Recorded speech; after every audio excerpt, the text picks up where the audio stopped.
Magnets, crystals, pyramid. Magnets, crystals, pyramid.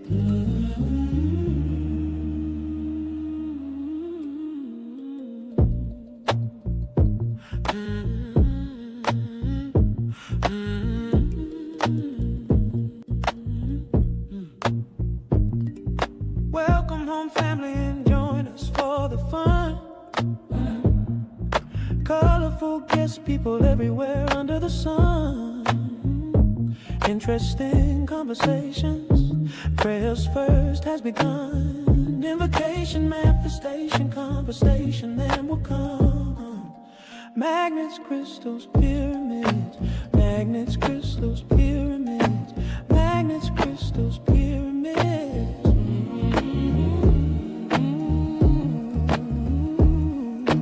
Magnets, crystals, pyramid. Let's start drinking some water, juice or tea. King Killer was recommended for you and me. Guayusa mixed together, maple syrup or honey. Magnets, crystals, pyramids. Oh, magnets, crystals, pyramids. Oh, magnets, crystals, pyramids.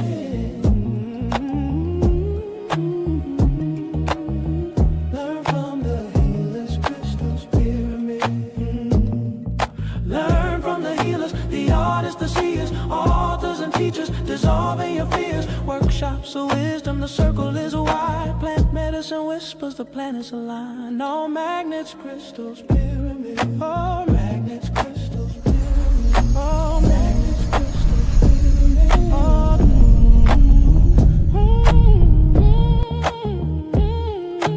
magnets, crystals, pyramids.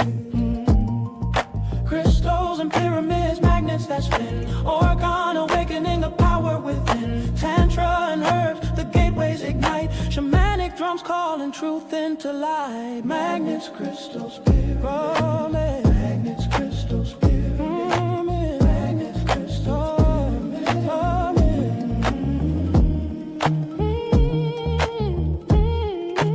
magnets, crystals, pyramids. Psychedelics painting vision so bright. Planetary activists guarding the night. Awareness expanding the cosmos in view. Higher vibrations are flowing through you. Magnets, crystals, pyramids. Yeah. Magnets, crystals, pyramids. Oh, magnets, crystals, pyramids. Oh,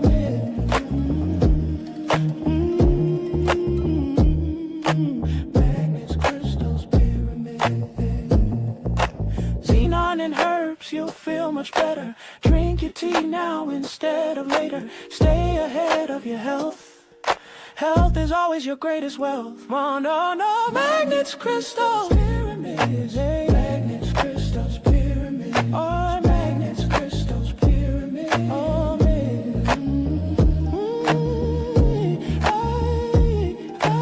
magnets, crystals, pyramids. Mad science fun, terror bless. Experiments under the sun. Sacred fire, prayers begun. Success and happiness, your destiny has come. Magnets, crystals, pyramids. Yeah, magnets, crystals, pyramids. Oh, magnets, crystals, pyramids. Oh,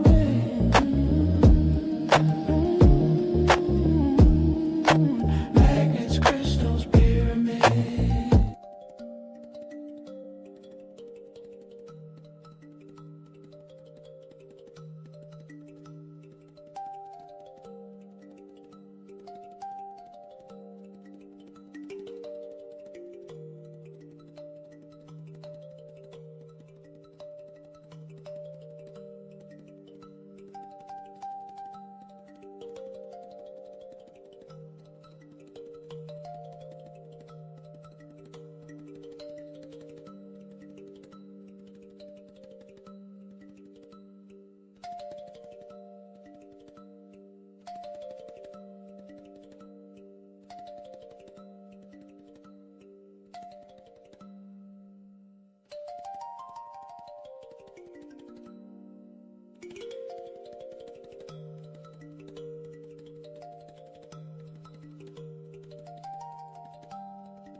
Sorry about that, family.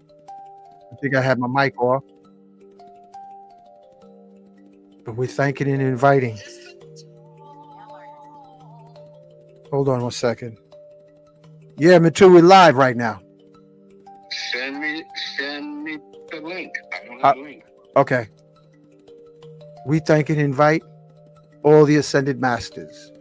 Saint Germain, Shakama Dubamba, Yahshua, Mary Magdalene, Black Madonna. We thank and invite Imhotep, Ptahotep, Akhenaten. We thank and invite Marcus Mosaic Garvey. We thank and invite Elhaj Malik El Shabazz, Harriet Tubman, Mary McLeod Bethune. We thank and invite Chief Geronimo, Chief Osceola, Chief Crazy Horse, Chief Sitting Bull, Chief Seattle. We thank and invite Chief Nat Turner, Chief John Brown. We thank and invite P.B. Randolph, South African Zulu Shaman Credo Mutwa. We thank and invite all of our brothers and sisters listening now to imagine holding the world between your palms. We ask Ascended Masters from the star system Sirius, Orgone star systems, Palladian, Andromeda Galaxy, Ascended Masters to assist as we hold the world between our palms to create a magical incantation, invocation. I am magic presence, having a golden coup of enlightenment upon every man, woman, child upon planet Earth. Yes, I am. I am magic presence, having a golden coup of enlightenment upon every man, woman, child. Yes, I am. So let it be spoken, so let it be done. Okay, family, we're having a little technical challenge tonight. Mercury must still be in retrograde. I spoke to Baba James Small. He's preparing to come in. And we're going to have some more family folks. Hang on one second as I help our elder brothers and sisters come on to the show. Bear with me just a couple of minutes. Like, subscribe, share, and enjoy the healing tones. I'll be right back.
All right, family, we're having a little challenge. Let me bring on Laji. Laji, we're waiting for Baba James Small and Baba Lao Ifakunle. They're having family. Be patient. Let us know what part of the world you're listening to. Yeah, I saw that. Thank you. Peace, family. Greetings, Peace. Brother Ifakunle has been trying to get on. Yeah, I sent him the same link I sent to everyone else. Also, we're going to have Brother Matu's going to join us. Matu's in the house, huh? Yeah, Matu's in the house, man. Cool. I want to thank everyone who's listening now. Yeah, is the music too loud, family? Is that how's that music? Is that cool, Laji? Sounds good to me. All right, cool. Family, let me know if y'all like that background sound. If you want me to, I'll lower it. But I want to create like a nice ambiance while we're waiting. Thank you. She says perfect. Camille 8159. Thank you. Let me see what else. Oh, family, I ain't playing. Get your Kinkaliba tea so that you can maintain being healthy. What about you, Laji? You got your tea? Got my last batch. Last batch? Yeah, I got to get some more. What do you mean you got to get some more, brother? You do your car that way? You wait till you're almost out of gas before you refill? I ain't going to tell you about the cars. You don't even want to hear that. I had 3. I had 4. Now I'm down to 1. Hey, listen.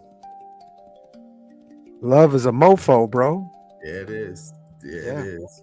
At least there's 1. Yeah. What time is it? 8:16.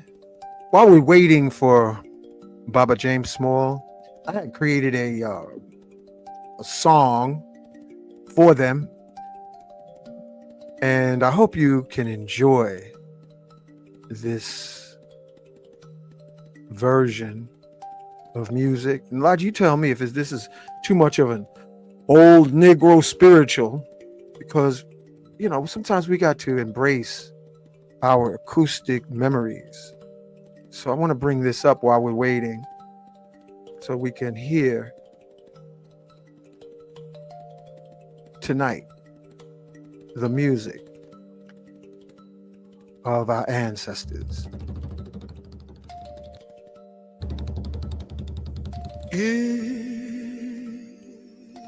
You were my child,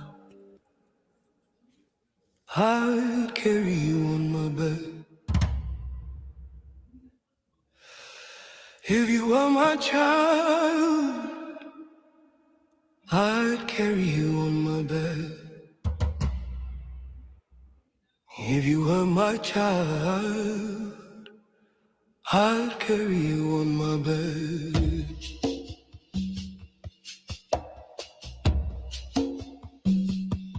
Take you back to the motherland on a soul train. If you were my baby, I'd carry you on my back. Take you back to the motherland on a soul train. If you were my child, I'd carry you on my back. Take you back to the motherland on a soul train.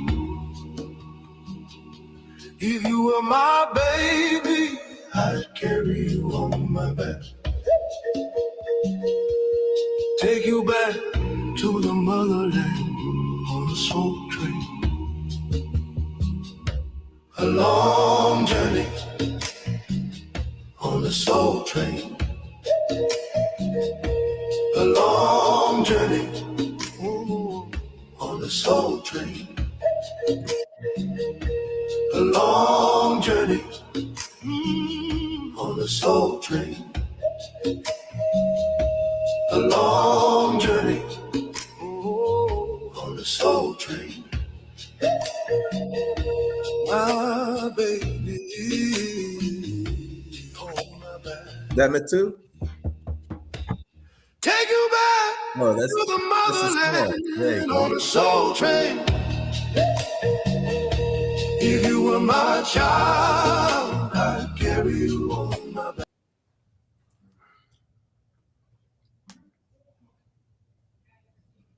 Peace, Professor Smalls. Peace and blessings, brothers. How y'all doing? Lafayette, how is everything? Everything great. Sorry I'm a little bit late, but I was doing had a guy come in to clean the vent today, and I thought it'd be something to take 30 minutes, 7 hours. Wow. I went up and down those steps at least 50, 60 times. You know, my old knees are done. I was sleeping when you called. I sat in that chair and just went out. So, I was in bed when you called too, Hank. I just came on because Professor Smalls is here. Yes, sir. So how is everything, brothers? Everything has been. Babalawo Ifakunle is trying to get in here for some reason. His technology has got him kind of jammed up. Sent it to Kufunya. She's sitting back in the audience, and I invited her so she could make announcements. I also invited Brother Matu, but he can't seem to get in either. You know, so Brother Matu, where are you? Yeah, I got a call today from Muhammad Ahmed. Y'all know who that is? Muhammad. Sounds familiar. Sounds very familiar. Muhammad Ahmed. He used to be Malcolm's military chief of staff and the head of Rams. He's 84 years old now, right? Wow. I hollered him out like last week, so he called today to say thank you, Brother Small, for calling my name. And while we were on the phone, all kinds of other people came in on our calls, started holding the conversation. It was crazy. So he had to hang up a couple of times and call back. I was like, okay. So I done woke up the sleeping giant from Malcolm's day, called me, and then they went crazy on the phone today. Oh, that's real cool. Yeah. You know, Logie was bragging earlier, Baba James Small, saying how you and him was, what'd you say, Logie, going at it up at City College? I said that back in the days, Professor Smalls and Leonard Jeffries would let me teach their class, lecture their class. And I took a class with him, but he knew I was in the City College study group. So he was like, I know that y'all don't need to be here, but you're coming anyway to show me respect. But and he was giving everybody A's. He was like letting everybody know you'll get an A+, you'll get an A, you'll get a A- if you don't do my class for an A. They hated that. Why they hate that? Tell us your philosophy about getting an A, because that made me smile when Logie talked about that today. I was like, yeah, I should have been there too. Because you were an African, wanting to be an African, studying African studies. You started out with an A. That's who you were. It was up to you to lose it. You know? And so most of my classes got A's and B's. So the president called me out in the courtroom when Dr. Jeffries was on trial. Or it was really Dr. Jeffries put the Jews on trial because Dr. Jeffries charged them. They tried to make it look like they charged Dr. J, but it was just the opposite, right? And so the president, well, he got a partner named James Small, and he gave nothing but A's and B's. So one day I went and took 100 boxes of kids' essays and set it in the president's office by his door. And now you read them and tell me what the kids should get. I was the only professor that had students writing an essay for every single class. Even if you did a bad essay, you deserve to get a damn good grade. You know what I'm saying? Every class. And the whole idea was, reading exposes you to information that may not kick up in your brain like next week or next month, but you put it in there. Right. You know what I'm saying? It's going to kick in at some point. Even when you don't see it in the subconscious, that information is instructing you. Yep. I was telling Hank when we was in the City College study group, was a super duper high powered. I was asking one of the brothers in the group, I said, this is an African history study group. How is it they know everything? I mean, they know everything. Math, the science, this, that, the other. What's going on? And he said to me, how many books do you read? A week. I said, I might read a book, once every 2 weeks. He said, they reading a book a day. That moment on, I stepped up my game. From that moment on, I stepped up my game. Because African history is science. We gave the world science. And then we gave the world sacred science, because we tied science into cosmology and mastering the ecology. That's where science come from. Now, what the white man did, he took the technical aspect of science and ran with it. After the Moors invaded Spain and built a university and gave him that piece, but he didn't want to have nothing to do with the spirituality, which made it sacred science. Because he had his little religious thing running through the Catholic Church on the side. So he cut out the spiritual and ran with the science and call it his year of discovery, or whatever they call it. Yeah, or whatever discovery, you know. They didn't discover nothing. We gave it to them. And they basically turned it into guesswork, because they're constantly saying, well, we thought it was this before, now we know it was that. We know it's this. And every 3-4 months or a year, they go back to, we thought it was this, and now we know it's that. Yeah. They never said, wow, you know, I read this in a book that the Moors brought in at the library in Seville. So see, you read it in a black book. And you went forward with it. You know? Yeah. But we're good. We're not only in the world, we are the world. We're not only in the universe, we are the universe manifested. And our ancestors understood the steps. That's sacred science. We're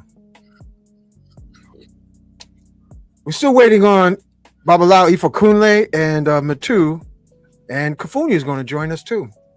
Okay. And I thought I sent out all the links, but special acknowledgement to Lloyd Strayhorn and King Simon. They talk about the Mercury retrograde stuff, you know. Makes me rub my ear, you know. And the science that Lloyd and King is into, the science of numerology, that's straight out of African sacred science. Everything is about numbers. Everything is about, to explain the universe, you need mathematics. Mathematics is derived from our attempt to explain what we observe in the cosmos. Special acknowledgement to mathematician, brother Jashua Sa-Ra. He's been teaching the youth, the future, the easy way to do math. Because we've been taught intentionally, diabolically, the most difficult way to do math. And there's a form of math known as, Elijah, you should know it. You love India so much. Vedic math. Vedic math allows you to do math from addition to calculus in your head with certain rhymes. I got a book here, Math Tricks, that's in my homeschool program. And it's real. I mean, you know, that's what I don't think kids should be learning one. It's like you insulting a kid when they get in the first grade and you learn them 1 and 1 or 2 when they should be learning algebra. All that other stuff, because they're geniuses. And that's where the genius closed down, when they get them in there and start treating them like morons. And teach them that's what the intent is. The intent is to turn off the genius. That's right. That's the Rockefeller agenda. Spending the enlightening. Yeah, yeah. And so that's the slick trick. And there's a great the Bidikams and going back to India, that's when India was black. Well, I mean, India's still black. They real black. Look at the mulatto Indians. I'm married to an Indian woman, so I know it. You know, that's been my whole life. I see black. Oh, dropping it now, dropping it. Go ahead, tell us. They got all kind of Negro names for the Indians out there. Harry Johns, Adavasis, you know, just a whole bunch of names for the darker Indians. Well, and those were the people that lived there before the Aryan came in. And he wasn't all white, but he came in with a whole nother, made a whole nother impact on the system. See, everything that we call culture is simply man's attempt to understand nature and cosmology. Some people made a greater inroads than others in understanding it. Some people had different variations. You know, when Buddha came, he came to correct something. Somebody had done something that had thrown things off of cue.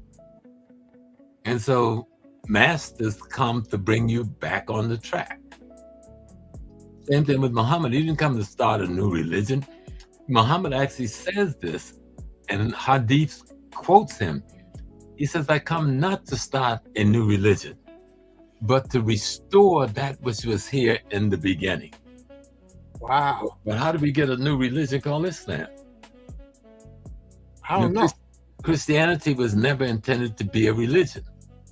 They saw a master that we now call, I don't know what the brother's name was, we call him Christ now, but they saw a master teaching and demonstrating and doing his work.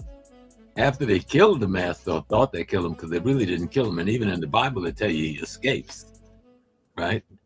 Because a master's a master. So you put him on the cross, it takes 3 days to die on the cross from suffocation. He's on there 3 hours. So they said, and they tell you right in the book, he had 2 thieves with him, right? 2 brothers on either side who done some mischief. They break those brothers' legs so that they won't get away, because they got to get him off the cross before sundown, because it's the Shabbat.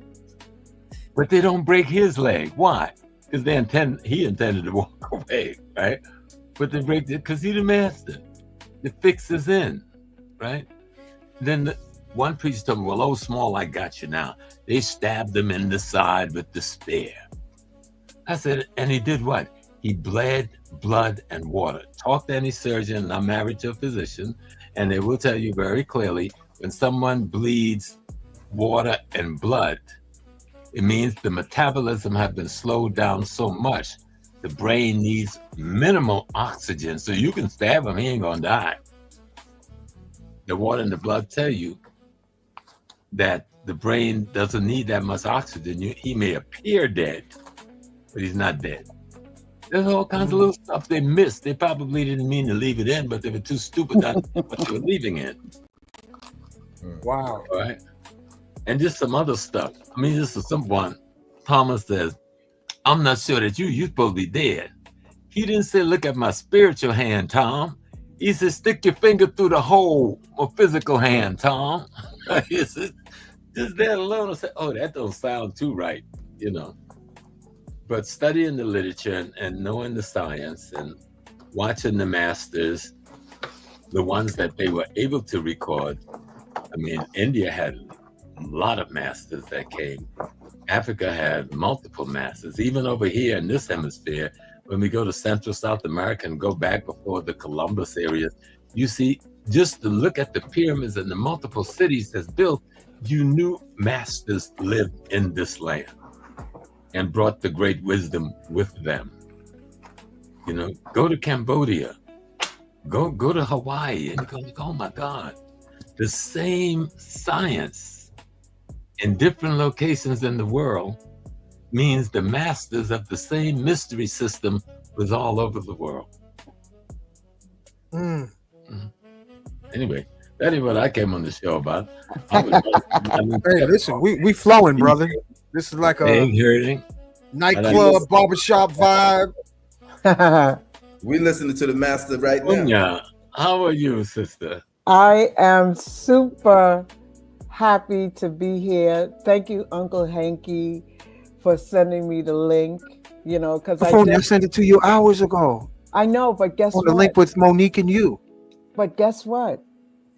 I was invited to do a class at a middle school to talk to them about crystals and how it affects their bodies. These children, 6th through 8th grade, I'm telling you, we don't have anything to worry about because their artwork alone speaks volumes. So 1,000 pardons for me not getting forward to you, but something just told me to chime in, my intuition, my spirit guides, to chime in to be with these wonderful brothers. I love it. You know, because we had to have a little yin and all this yang, you know.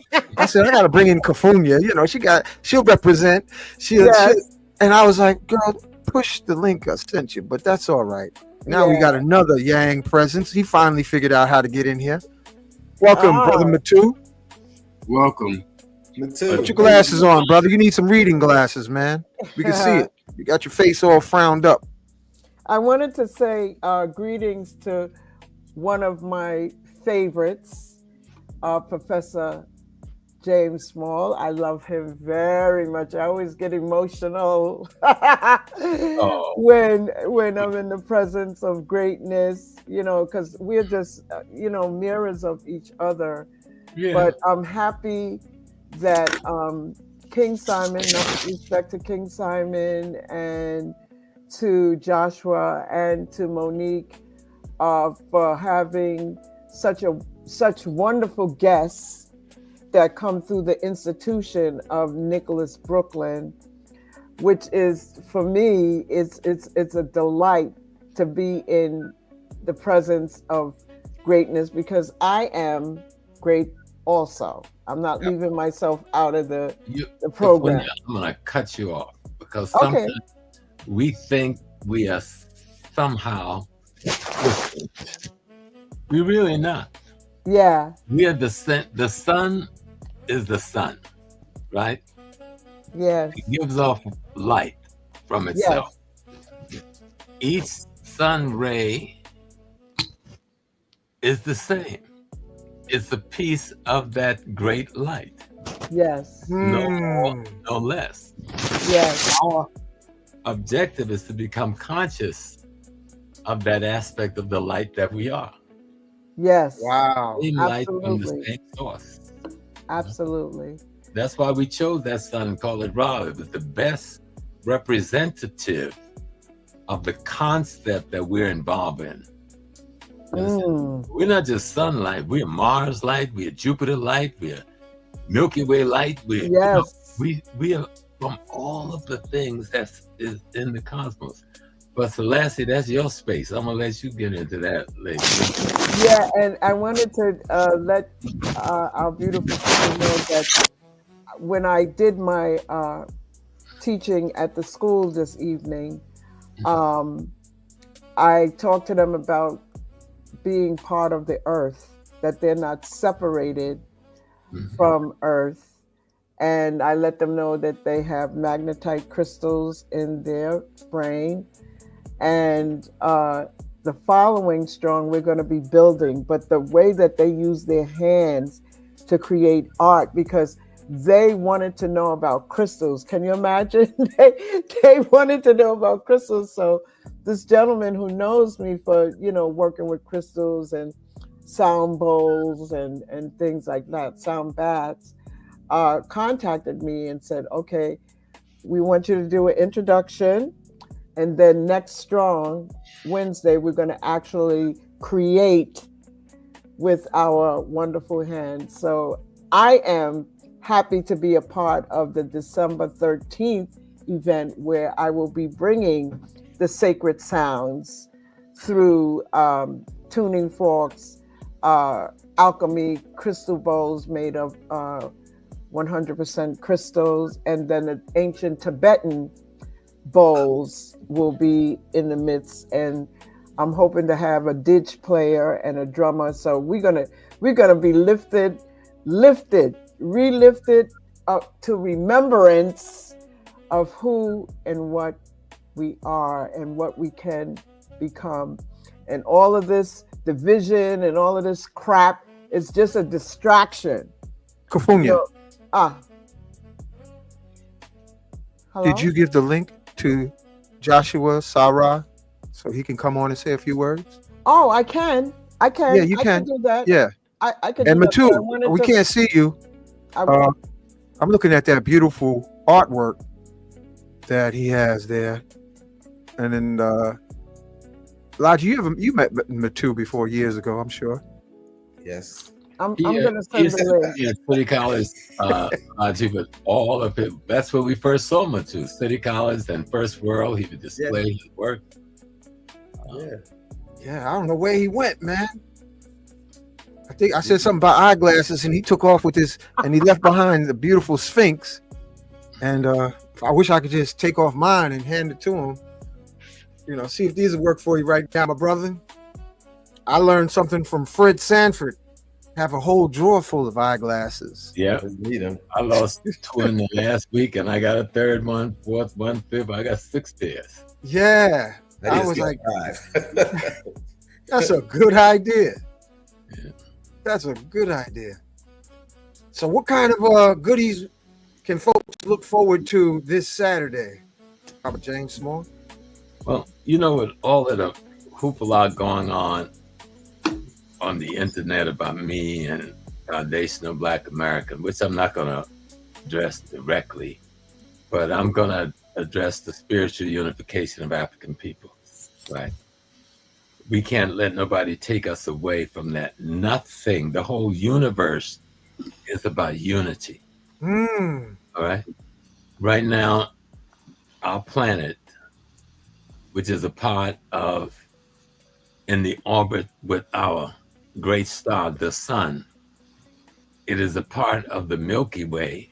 As we are orbiting around the sun and turning on our axis, the sun is moving at probably 1 million miles an hour, pulling us along in the Milky Way with billions of other stars.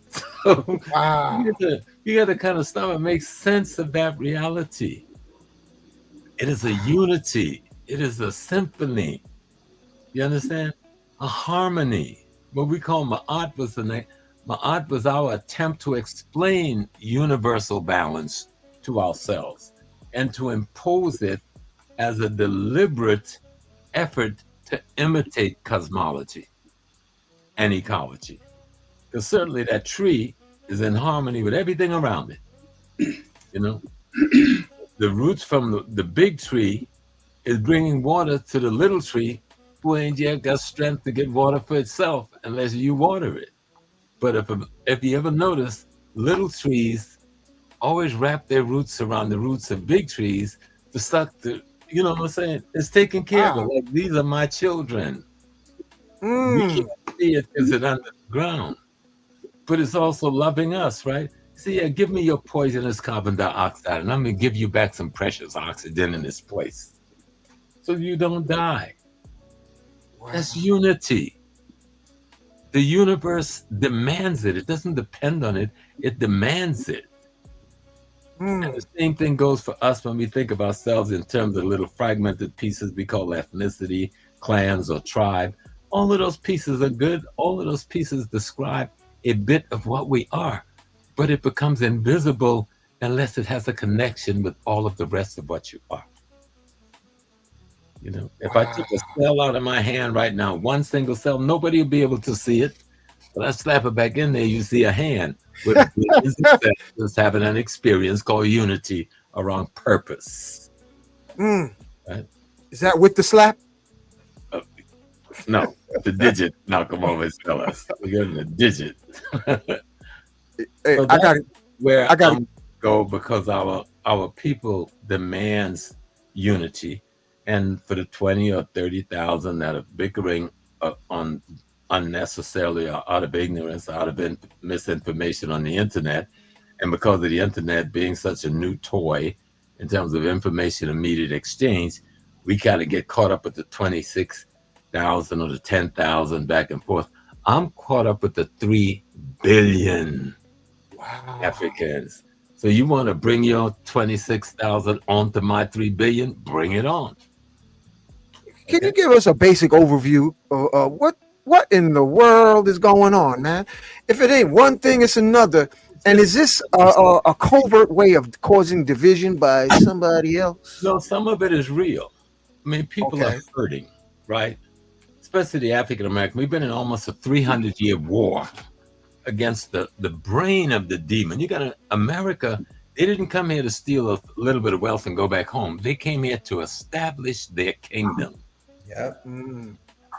And we are in the kingdom of the beast, having to fight for survival. No other group in the world is in the kingdom of the beast. And we've defeated him almost at every corner, but we think we have been defeated. No, we have been the victors. We made him change his constitutions. We make him change his laws. We still fighting. We haven't won the total victory, but no one has had to go up. We've been a minority and a majority Demon Rat Institute. Everybody else has been a majority with some minority demon rats with guns in their institute. So there's a whole kind of being have been created here. But we also created a love for self. I mean, Africa has been kept alive in this institution, even when it wasn't alive in Africa. Listen. Let me make that clear now. When most people in Africa did not see themselves as a totality because of colonialism, except for those in the secret society and knew the mysteries, but they were on the run for a couple of 100 years from the beasts. But we, from the beginning, we never gave up Africa. Prince Hall called the institution that we now call Prince Hall Mason what? The Free African Lodge, 1770 something. The Baptist, First Baptist Church, and we used that because that was the sanctuary we had. We call it what? Down in Savannah, Georgia, the African Baptist Church.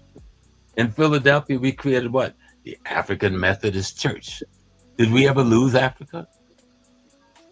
And the sisters down in the South, they created the Daughters of Tent. What tents were they talking about, right? Look at their symbols.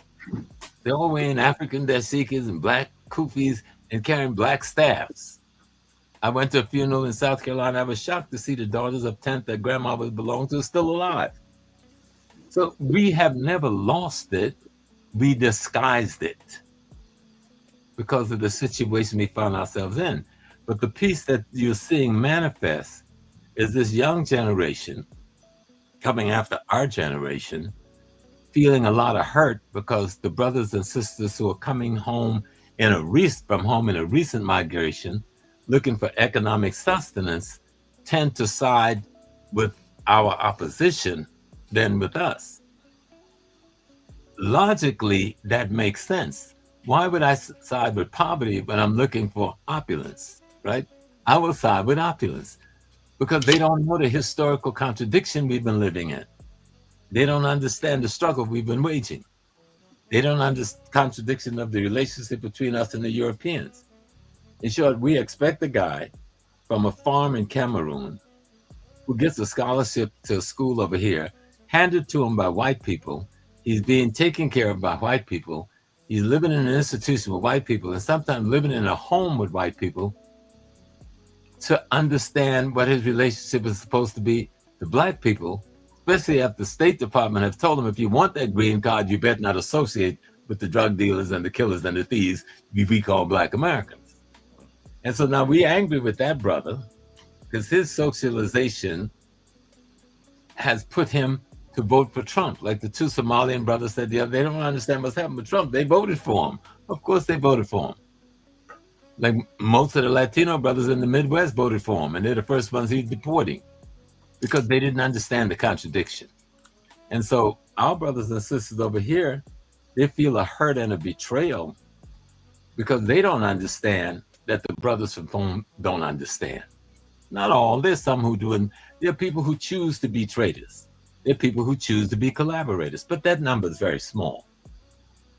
The majority is in ignorance. They're misinformed, just like we here now, tonight and on Sunday. And as we do our daily work, trying to inform our people to raise consciousness, right? That's the work when you got information and knowledge that you got to do as best you can. And we do that because we recognize what? That our people lack information and consciousness that comes from that information. Looking like you ain't paying attention. And so that's what you see that fight is about, is that we are making assumptions because this country make us think something is complete that is totally incomplete. So the brothers from the continent is making assumptions we don't like him. You see the delay?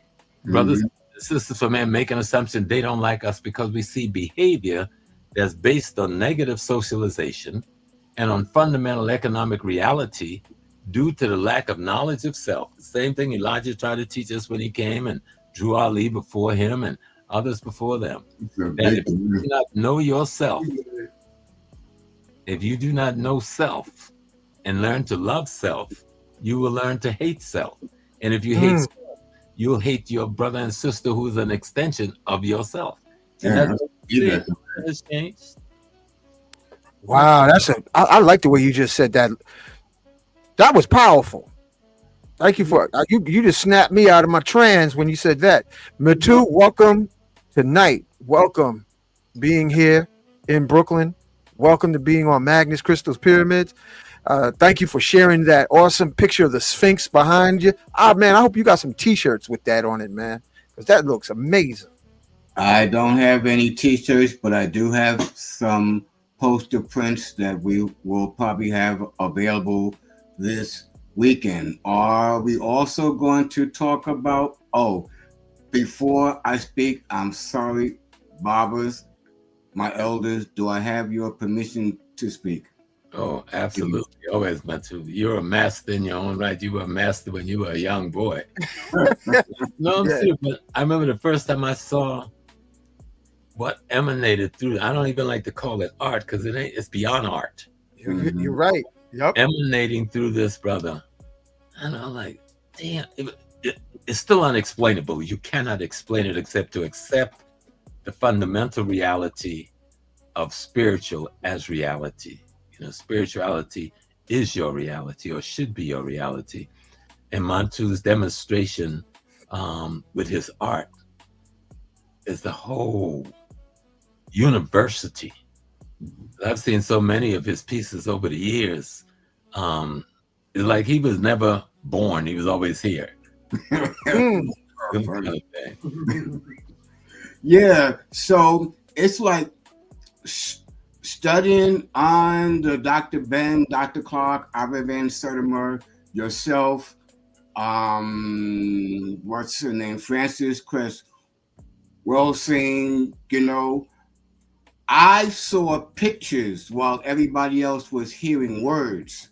And since I had this ability to draw, I had to get these pictures out of my head because they kept coming more and more and more. And this image, and look at it from this way, and can't you see yourself in front of these temples?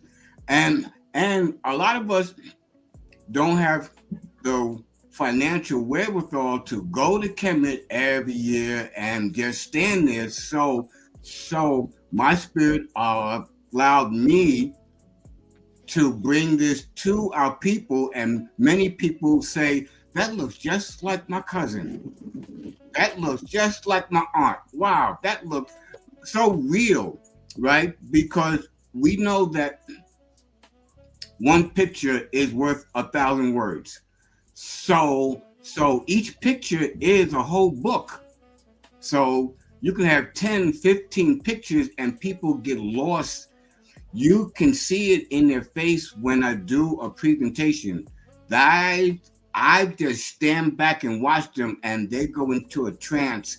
And hopefully now, well, not hopefully, now we know the science of it. They are remembering who they are, and it's awakening. And like you see that smile on their face, and it's like, even if they don't buy anything, I know the seed is in there.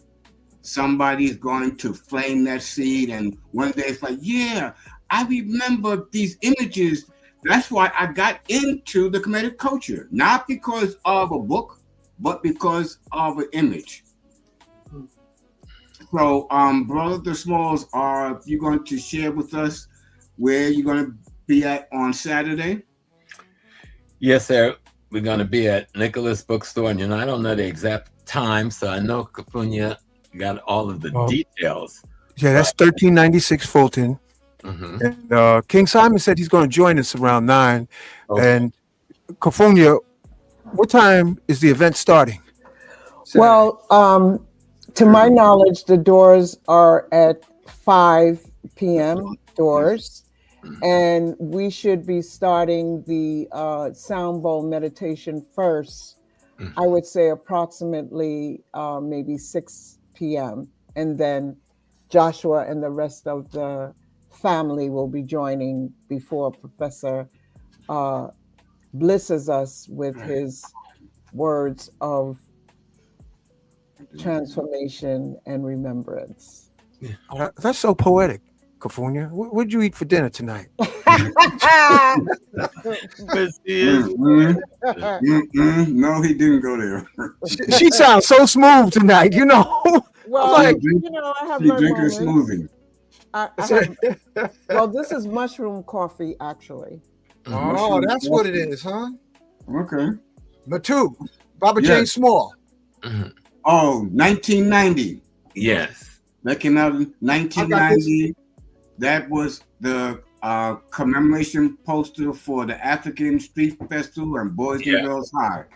Yeah. That was right. That was the same year that the Fresh Prince of Bel-Air, the episode 1, season 1, came on, and they featured the poster, the painting I did of El Haj Malik El Shabazz.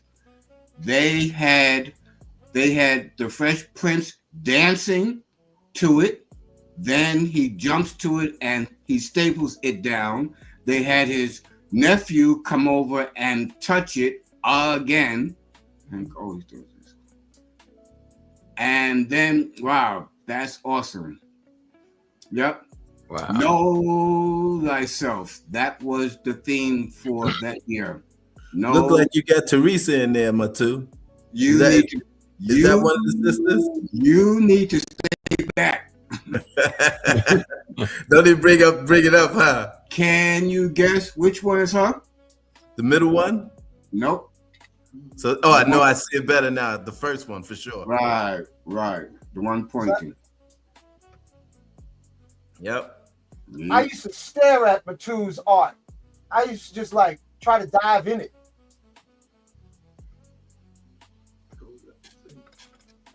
Yeah. It's so amazing that we talk about 35 years ago, and it seemed like it went by in the blink of an eye. Yeah. 1990, 35 years ago. 35 years. Time flies when you're having fun. Mhm. No, it's got to be more than that. Now, when I think of it, 1990, we 25, so 36 years. Yeah. Oh, one more year. Okay. 40. Make you feel a little younger, huh? Right. Remember, we're rhythm, we're harmony. Well, the key thing is to remember, we are the totality. That thing that we call God, that thing we call divine, that thing which is the totality of the totality. You had it on We're there. nothing but an aspect of it. And each aspect contains the totality in terms of possibility. That's the John Coltrane. That's all of the great musicians. What were they doing? Same thing Matu is doing. Matu is doing it with picture.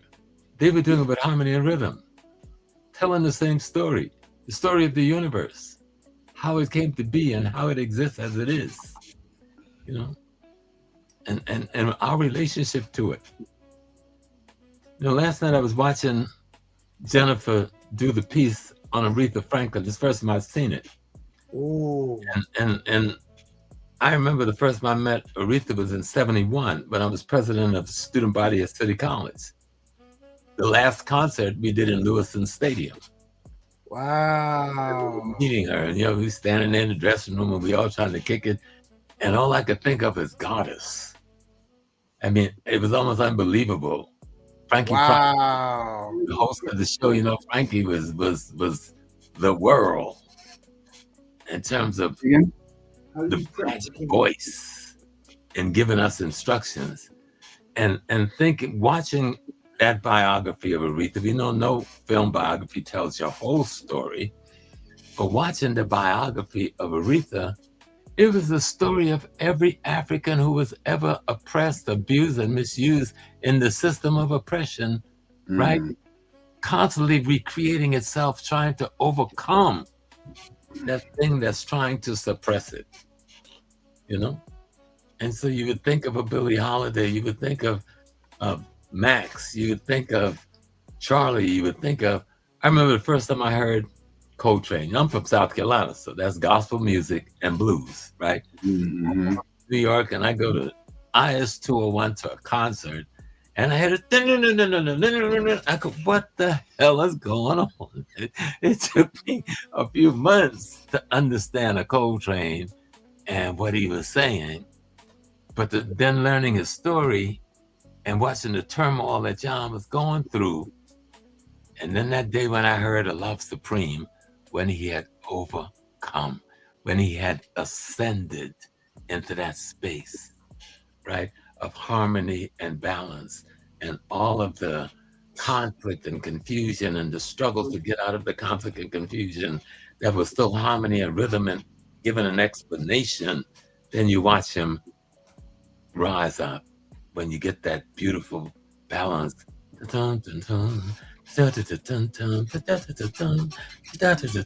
you go like, yeah, now I got it. Now I understand. Baba. Yes, Alafia. Alafia, Baba. Congratulations, bro. What did you have to do? I have to jump through hoops sometimes. The technologically advanced, I'm not. I tell you. We're in the same club. You beat me to the words, man. I knew you was gonna get on him because you stay on me. You know, Professor. Yes, I was having that same problem, Professor Small, with the jazz. And then one of my boys said, "Hold tight, look, check out John Coltrane and Duke Ellington. Start with this, and then you can start beginning to understand it." There was the genocide of John Coltrane. Then I was like, "Now I get it. Now I get it." And then and they had After the Rain with and I was like, "Oh man, now I get it. Now I get it." I had to come on easy before I could get hard. And one of the things that blew my mind, the Coltrane was in Miles Davis' band before he split off. I'm like, so he got with the master before he became a master, or maybe he was a master that got with the master and then broke off. But very few people was in there with Coltrane. He was talking about the high knowledge all along musically, The music was a lecture. It was a dissertation and understanding of the harmony and rhythm and the balance that was allowing them to explain our situation. What's ailing us? What's hurting us? What's helping us? What are we fighting against? How are we fighting against it to be victorious? The music is telling us all of that. You got me thinking about bean pies, Baba James Small.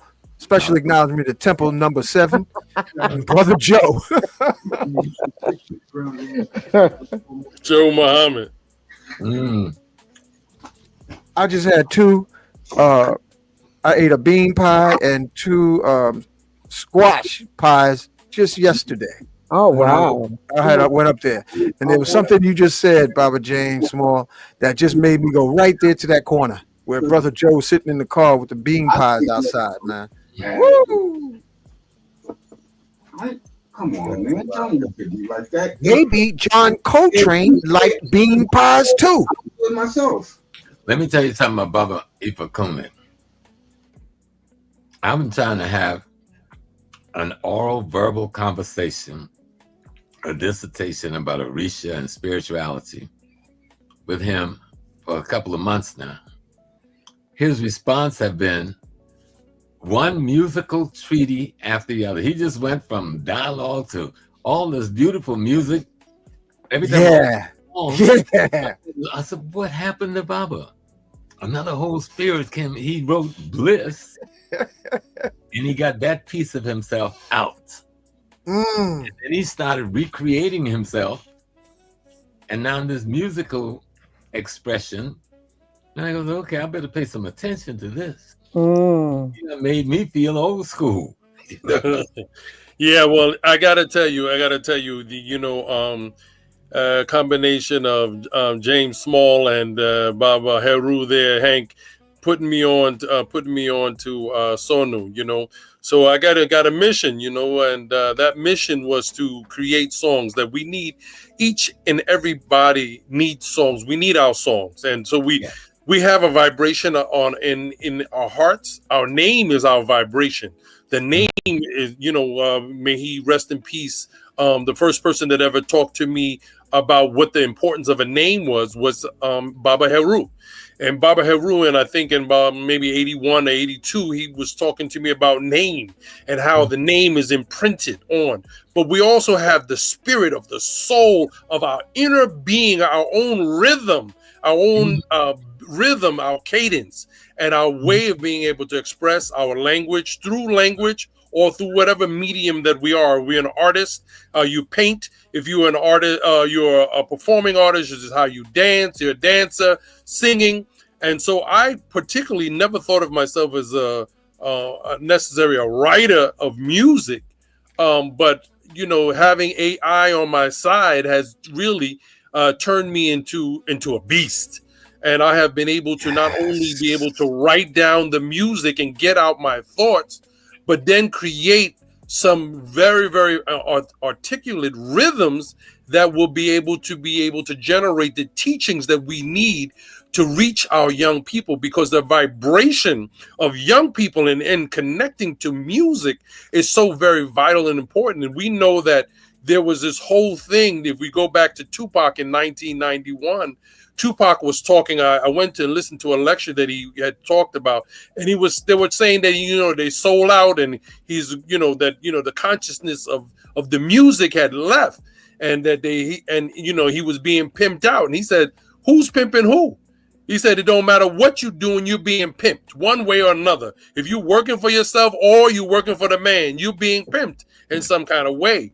But I realized that, you know, being an awo and a babalawo and being able to I have control of my time. And so it's very important that if you have control of your time, what are you going to make use of? Right. And so a couple of years ago, one of the messages of my reading of the new year was to make use of, and you have to become of use.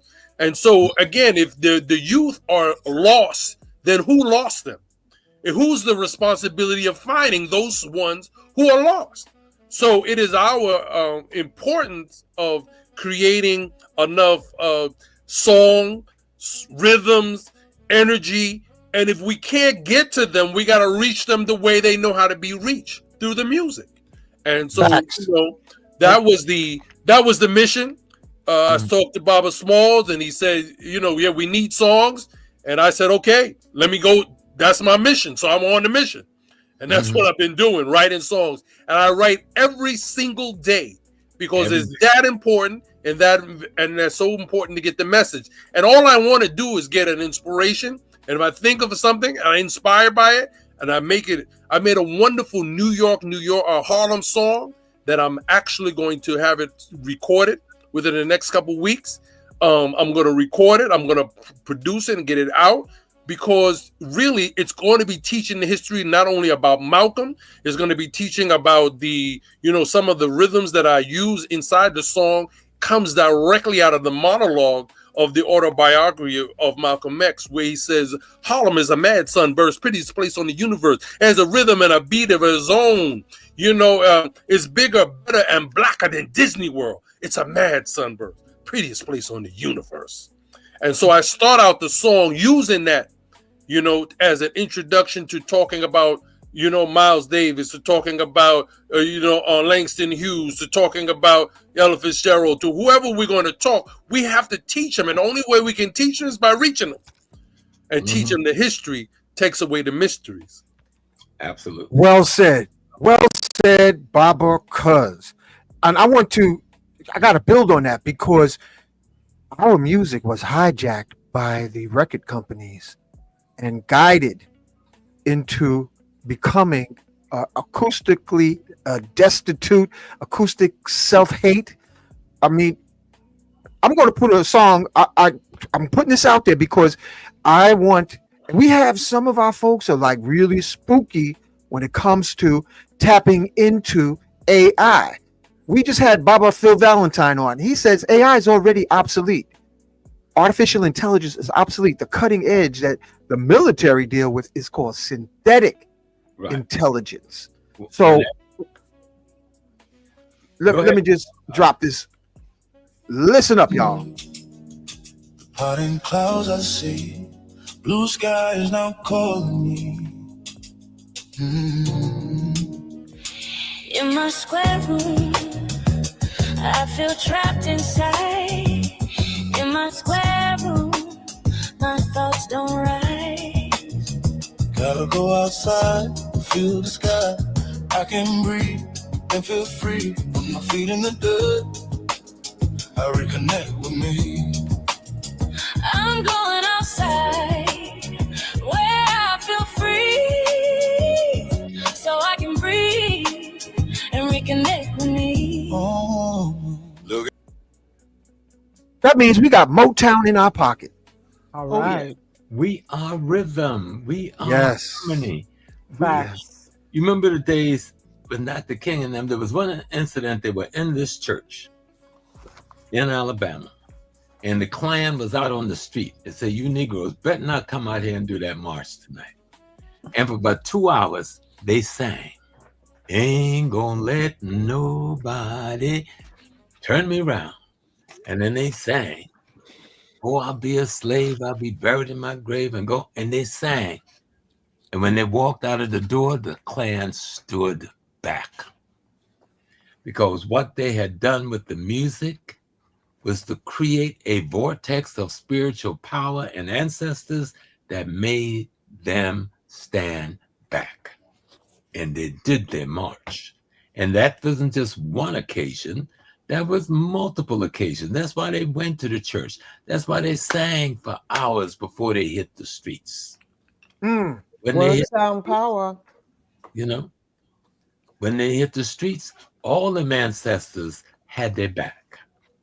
And including the deacon for defense. Let's not forget the living ancestor with the gun that nobody liked to talk about. They made the Klan stand down. Robert Williams. In New Orleans and Mississippi. Yeah, and that's a brother that we hear so little about, Robert Williams. Started the movement. You know, he came when police came to his house, he came out with his shotgun. And he was like, "It ain't happening, fellas. You know, y'all need to get off this block." We never capitulated, but they respected the elders. And well, Dr. King was a kid then. He wasn't an elder. He was surrounded by elders. He seemed like an elder today, but when he was doing that work, he was in his late 20s and 30s. Him and Malcolm were both gone physically at 39. And so we were looking at kids, youth, doing this thing. Yeah, right. But the elders, see the difference between then and now, they allowed the elders to have that space to guide, instruct, and inform. It is the European culture that sets youth against elders. That's not an African culture thing. I'm glad you said that, Papa James Small. I'm glad you said that. But that's the oldest game in the book, divide and conquer. Yeah. Divide the woman from the man. Divide the children from the parents. But that music, let's come from back the brother. to that music. Music has always been the way. Somebody told me a poem long time. It wasn't a poem, it was a story. Sister, this was in a village in Africa. Sister could not conceive. She and her husband had tried and couldn't have no kids. So the husband was told, there's a babalao you can take the sister to, and your wife will surely get pregnant. So he traveled for days and days and days. Took plenty of food and clothing, enough for him and his wife, and they get to the babalao, and he told him, my wife can't conceive, and we want to have babies.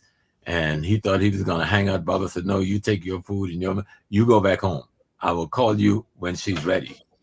And the sister stayed there. And what they did was took the rhythms of the drums and the rhythm and vibration of the dance and reorganize her internal cosmic rhythm. Every organ in our body has a rhythm, right? And her body was out of rhythm. Her womb vibration and rhythmic pattern had been distorted.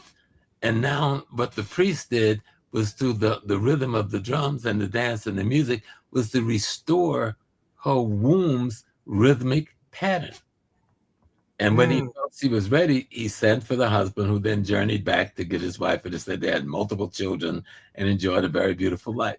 That may sound like a simple little story, but each of us is a symphony, right?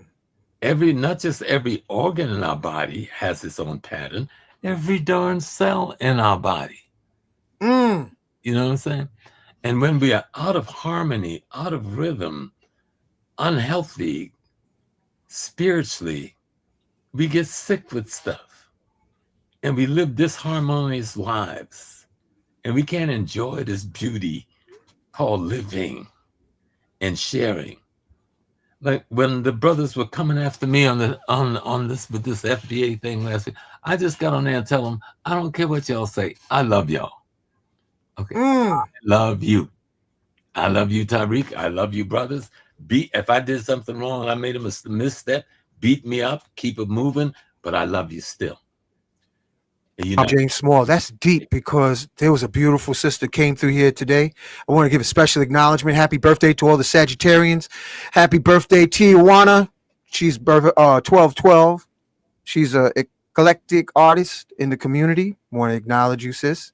All the Sagittarians, all the Scorpios, all the Capricorns, everybody, all your godsons and goddaughters. Baba James Small, Babalao Ifakunle, all your godsons, goddaughters, God bless all your children, Matu, Kufunya, Babalaji, because we were really one big family. But one sister came over my place today. Beautiful. I call her Big Mama Mandy. She got a heart as big as the sky. And she said when she was a child, she would be so sweet that it would irritate people. And one girl, she remembers, she took a what is it called? One of those cupcakes with the cream in the middle and smashed it on Mandy's face. And the girl said, aren't you mad now? And she said, but you're my friend. That's deep. And she said her friend told her this a few days ago, that it haunted her from childhood. Her trauma, trying to perpetuate it on others. And she said, but you're my friend, when she smashed the cupcake in her face. That's deep. Acts of love. And that's just what you just said, Baba James Small. Because our folks are heartbroken, wounded souls trying to figure it out. You know, well, one of the things that about Ifa tells us that that is character that we seek. It is character that we seek. Before we seek anything, we must first seek character. And so what you're describing is good character, what we call Iwa Pele or Iwa Rere, the idea of having good character. It says that a person's character preempts them before they even enter the room. And so once, this is the idea of reputation, the idea of maintaining reputation, remaining a sense of poise. And so the Orisha, particularly Orunmila, tell us in the Oturupon or Warren that its character is sweet, sweeter than the honey and even its comb. And so when we talk about character, that positioning that you just described describes character and how the effect of character is long lasting. Thank you, Bob. Don't change. I was thinking just before coming on, Iwa Pile needs to be more discussed, and character, the gentle character, the good character. And if we look at all of the spiritual traditions, even the ones that we may have opposed, at the foundation of all of them is good character. Good character, yes. Good character. Yes. In the Kemetic tradition, we call it Maat-e-matics, one who is true of voice. Your heart and your voice is in line. So that way you always walking in good character. Exactly. It's a source of life. It what let you live with yourself in peace. Good character. Yeah, I mean, so it is character that we seek. It is character that we seek in all things that we seek character. And they said if the Odus Ifa says that if a man is looking for a child and he doesn't have character, that child does not belong to him. If a man is looking for a house or he's looking for children, he's looking for money, for anything that you're looking for, a character is going to be ultimately the item that you should carry with you everywhere you go, because it says when you leave this plane of existence, it is character that is going to follow you, and the existence of the things that a person may or may not do.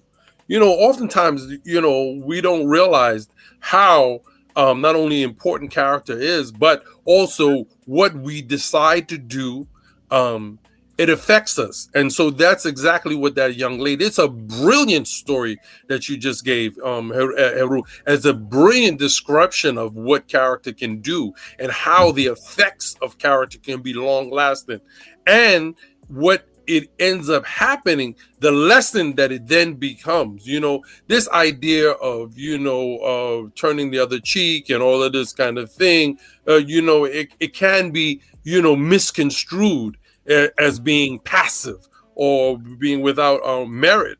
There is a certain level of action that needs to be taken, but it is the reaction to the action which is going to be very, very important for us to uphold.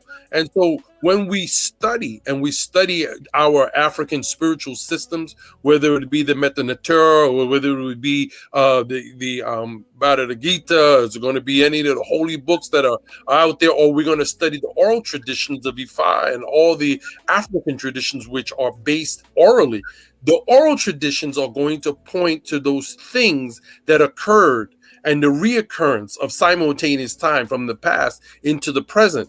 And so that's why the truths remain the truth, no matter the duration try. It says the Odu Ifa says the truth is the truth no matter the duration of time. It cannot be submerged, and the more it is submerged, the more it rears its head. And for this reason, let us all remain truthful. The truthful travels of the narrow path. The wicked narrows a broad way. But to whomever so is truthful will have the support of the deities, of the gods. And so it is that why we should always remain connected to truth and connected to good character, good principles. And our principles is what is going to allow us to move forward in our continued struggle towards our liberty and our freedom, because ultimately that is what's going to free. You got to free yourself and your soul and that inner part of you. When you connect to that rhythm of your inner part, and you have that rhythm, that cadence that maintains that frequency, because vibration is everything. That's everything. As Baba James just said, the frequency, each heart has a frequency, our blood has a frequency, every cell of our body has a frequency, and we know that frequencies is what they're doing so much research in terms of healing. But Africans have been using frequencies for thousands of years. As Baba said, you beat the drum, and the drum, we know that certain calls to rhythms will allow and bring about war. Other will bring about joy and happiness, like a 4/4 rhythm will bring about happiness. A 6/8 will bring about a certain level of dance, quick dance rhythm, or a 2/3 variation. And when we begin to understand harmonics, then we can begin to understand how we begin to heal ourselves, our broken selves, and those things which are not functioning in our bodies once we tune into the vibration. I was just looking at an article about how the djembe in particular was used, and that the Africans had found this out many, many moons ago, how the djembe specifically was used to be able to frequentize. And that is why they disconnected us from our drum. Because they realized the power of our drum was the power of being able to organize us and to keep us disconnected from our rhythm. But that didn't mean nothing. We put taps on our shoes and we tapped. And we slapped hands together and we started to stomp. So we was not going to stop by one way or another.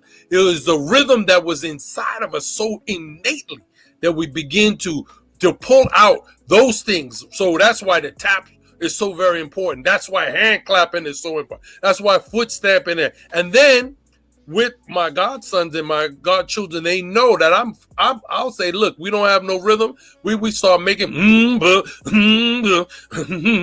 we syncopation, which is with the acapella. That's where the acapella was so very important in the 60s, 50s, and the 60s, how acapella singing was brought back in. Not that we had it, but we lost it and then we refound it again. And the same thing with rap. Rap is syncopation. A lot of, when you look at it, like an artist like Dougie Fresh using syncopation, and calling in the rhythm because they had taken all the musical instruments out in the 70s. I think 75 and 76, 77. In those years, they started taking the instruments out because they realized these people are still going on, and they start trying to disconnect us from rhythm, you know. And that's when they start having the scratching on the records. Because look, we're gonna figure out how to make some rhythm some way, somehow, some way. Well, Baba, I'm glad you got to that point, because add this on. The universe, or the totality of being, or Udumari, Allah, whatever we want to call that totality of being, when it saw the war waged against us and the way it was being waged, especially when we saw the drum and bugle corps disappeared off of the streets, we saw the music classes disappeared out of the school, that force says, I will give you me without any instrument outside of you. And so if you don't see rap as a spiritual intersection by the divine, it says they want to let you communicate with the tools that you've made to communicate with. Then I'm going to let you communicate with the tools that I made you as. Your throat, your lips, your jaws, your vibration. And so that was the divine saying, I will not be defeated. That was the Heru telling Seth, they will be harmony and balance. You will not cause imbalance, you know? And so, yes, the enemy respond because the enemy realized that an unconscious being had been given a conscious tool, but was unconscious of the fact of the tool it was given. So then the demon says, let's go in and manipulate that. But he was only able to do that up to a point, because even at the worst day in rap and hip hop, on the worst day, we were being informed and instructed of situation and condition that needed to be addressed in the community in which we resided. Now, all of our community has never been impoverished, ever. All of our community has never been involved in crime, ever. But there's an aspect of the community that is malignant, that needs addressing and healing, because one infection in any part of the body will interfere with the functioning of the whole body. If I'm making sense. Of course. And so we must find the place of infection and we must heal it, because we are a body. We're not pieces.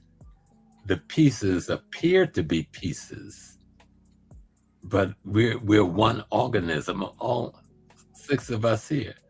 We're not separate. We're one organism. It appears to be separate because we don't recognize the ether between us, the plasma that we call air between us, the Yemajan and her thinness. We see Yemajan, the ocean called the Atlantic and Pacific, and her density. But the air is still Yemajan, it's still moisture. You see, it's just not as dense as the one we drink out of this bottle. Right? That's right. That's right. That's right. Yeah. So, you know, one of the things that in terms of the moisture, you know, everything that is, you know, the idea of life itself, you know, and so one of the beautiful things about dealing with, you know, the vibration of both the air through wind chimes and through different elements, through a flute, through tapping your stomach as making the sounds of your body, or making a sound with your mouth and those kind of things, you know, and like I said, you know, even putting your hand under your arm and getting some profound sounds from using those things that we were taught. But yeah, using your body as the instrument, your instrument. You are absolutely right. Our bodies are instrument, and the Yemanjah, that wetness that allows for both the air to carry the current, as well as the energy that it takes to make the energy flow. The sound of water flowing through our life. The lifeblood of our universe is the flowing of that water.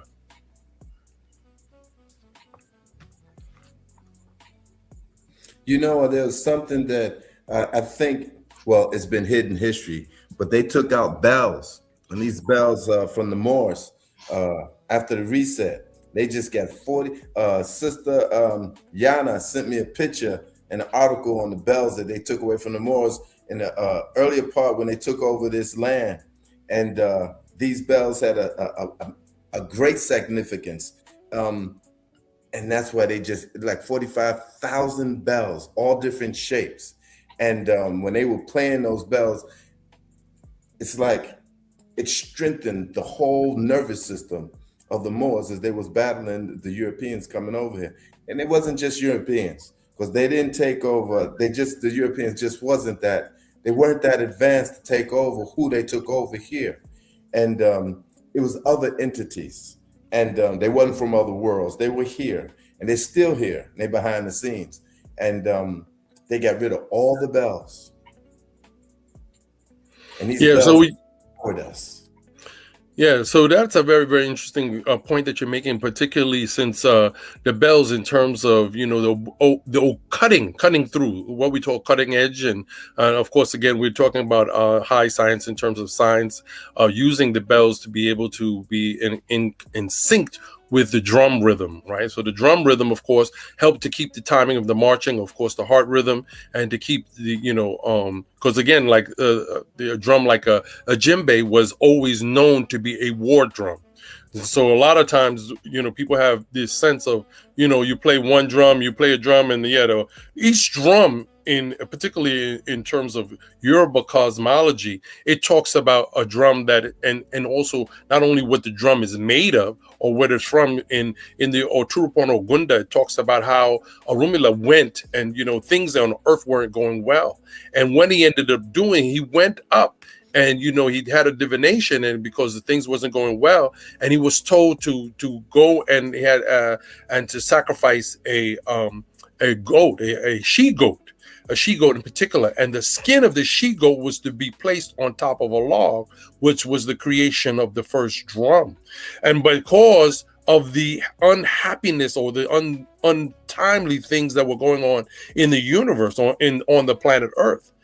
So I got there is a definitely a deity to music alone. There's even a deity that is associated with music, and music bringing happiness, bringing war, bringing dance, bringing celebrations, and all those things. The bell in particular was the one that cut through the sound,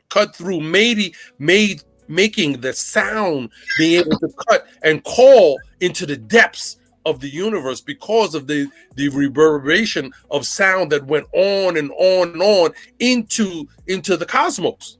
And so it was that sound, what you're talking about, was how the bell was always used to cut and to be able to cut and call. And so, yeah, I mean, there is no really good drum playing without a bell rhythm behind it. You check out how the bell is used when you listen to how they use it in Haiti.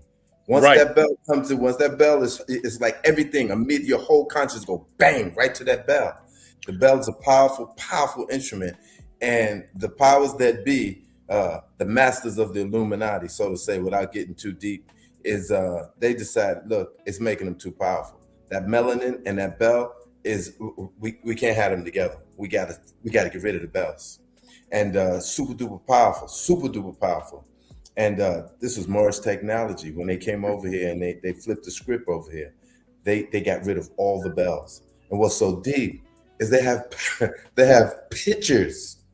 They have pictures of the cities that were here, the monuments that were here, and how they just took them all out. It's amazing how they do it. They used wars, they used burning down of libraries, and just so they could hide history, so we forget who we are. It's like the age of Adam. our people perish for lack of knowledge. So we're not knowing what went before, we'll make the same mistake moving forward. You know, we don't realize, or we don't have the instruments or the tools, the artists, the musicians, the teachers. You know, right now these schools are institutions of imbecility, you know, and they're brainwashing these kids. I mean, from first grade to your master's degree. They're so effective. They got these kids, and I'm hearing them because I'm dealing with them, you know, as students. I'm gender fluid. Your DNA don't know nothing about gender fluidity. I mean, what are you talking about? You know, and the worst part is these little kids. They got kids that's not even, you know, as sexually active, that's talking about I'm gay or I'm gender fluid or I'm this and the other, all coming out of the schools. They got a gay flag in the front of every classroom now. What is that about? All right, so what's the solution? What's the solution? That's the problem. What's the solution? The solution is in our hands, and we haven't put it forth. The solution is in our hands. We are the ones, we are the elders, and we're the ones who have the knowledge. We have to get out there and put that forth. You got these guys, we got men right now, right? Who got raised by their mother, who herself was raised by a woman who didn't have a father, who herself was raised by another one who didn't have a father. They pushed the father out of the house. We got to bring the father prestige back into reality.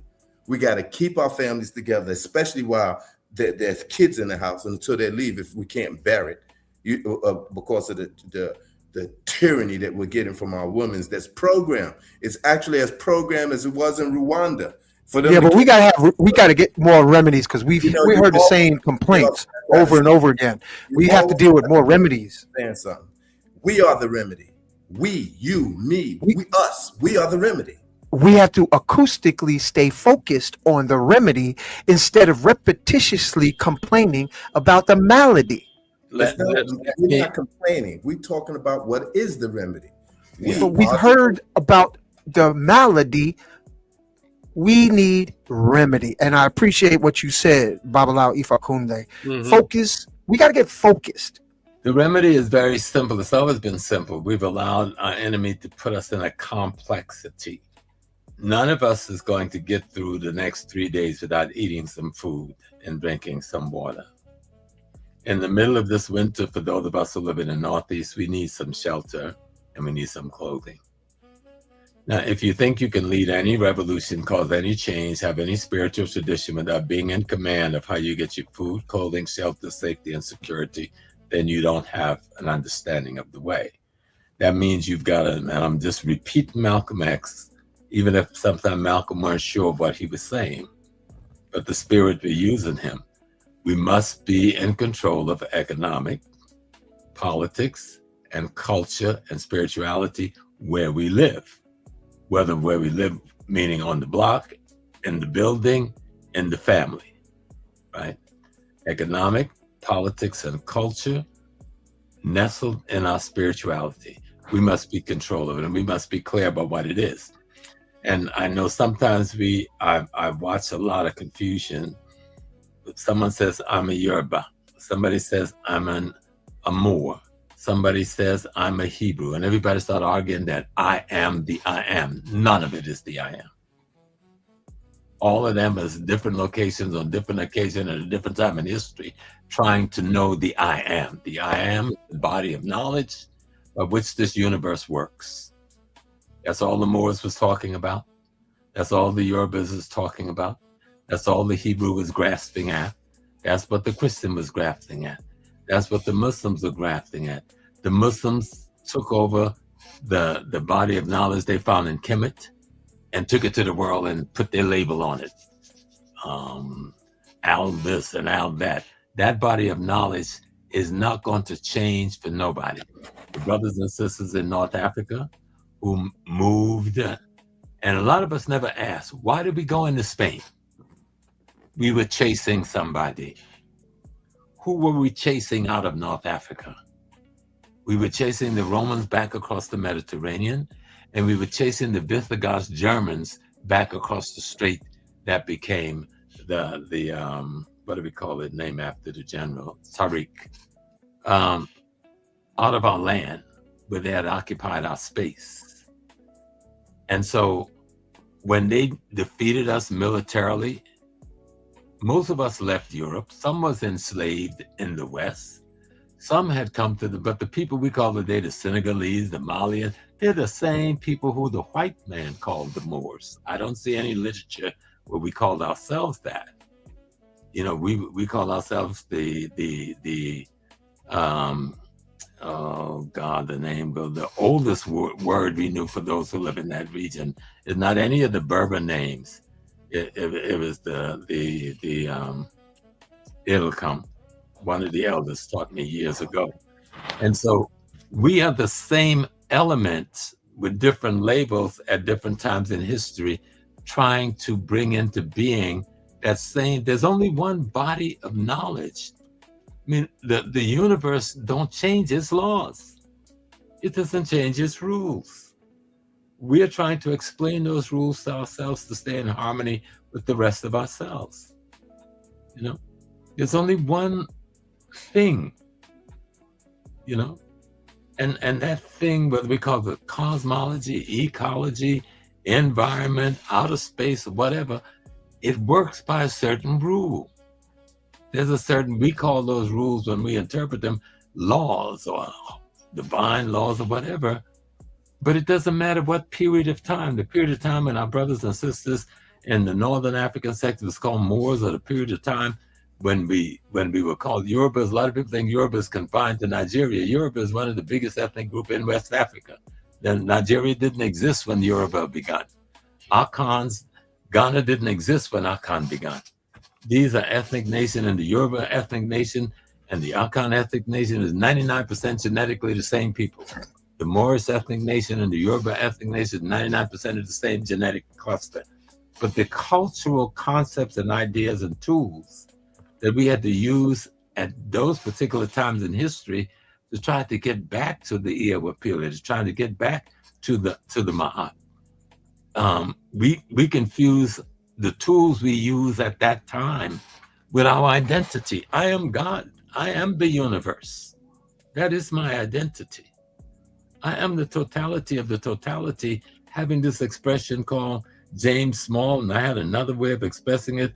It was called Karoli Wakaranja, and then I used to be called Baba Oba Joko Adebayo, and before that I was Haj Amin Ash-Shahid, and before that I was Nana Kofi Mbansa. All of these was simply periods in life where I was gaining a little bit more knowledge and a little greater understanding, and I named that body of knowledge that I had become. All of us are the same way. Each of us is the divine. Each of us is Ra. Each of us is Allah at a different level of consciousness based on the body of knowledge we have and the receptacle from which we receive the body of knowledge. Let's not confuse the receptacles with the knowledge. You know, the knowledge is constant. It's not going to change. That sun is doing the same thing today that it did 3 billion years ago, you know, as it goes through its evolution. And we are doing the same thing. None of us down here is really down here because we are in outer space with Jupiter, Mars, and Pluto and everything else. We are space beings, and we are starlight. We're energy. We're vibration. We are all of the things that make up all of the things that make up all of the things. And we need to come to an understanding that there is none, there's not a label anybody know that is the label. Okay? There's not. We don't know what the label is. We know what the labels were for the time that we got into that particular way of trying to acquiring and expressing the body of knowledge that explains us to ourselves as being a part of this totality. I hope that wasn't all crazy, but I am you and you are me. You know, people say Ubuntu, but I don't know whether they really mean what they say. You know, I am you and you are me. That's literal. That's literal. I remember trying to find the meaning of the word Lukomi. And there's multiple meanings, but the one I like most, I belong to you and you belong to me. That's an old. So, Baba James Small, you know, you're sitting here and what you just shared and what I was bouncing back and forth with Logi. You know, I'm wondering, like, is part of the remedy a collective to have more real estate, like in certain, like in Brooklyn? Would that help if us to get more real estate? We control enough real estate now. We need to control the real estate we're on. There is at least 10 states where we are the majority or we're above, at the 50% marker in terms of population. And we still have massive land ownership in spite of what we've lost over the last 100 years. There are cities in this country like East St. Louis where we're 98% of the population. There are other cities in Maryland where we are like 90% of the population. But what we don't have is the way of life of the divine. The thing, when Baba say Moors, he isn't talking about a person. Moors represent the whole institution of understanding the scientific reality of being. They weren't just a person. When they went into Europe, if it was just a bunch of persons, it would have stayed dead. They went in there with a body of knowledge. And they resurrected a whole world of dead people. It was a body of knowledge. That when we say Moors, when we say Hebrew, we're talking about a body of knowledge. So people have turned it into a personal identity. No, Hebrews, that's a body of knowledge of how things work. It was more laws than the 10th commandment. There are hundreds of laws in the Torah trying to explain cosmology and ecology and our role in it. When we talk about Yoruba, we're talking about the Orishas.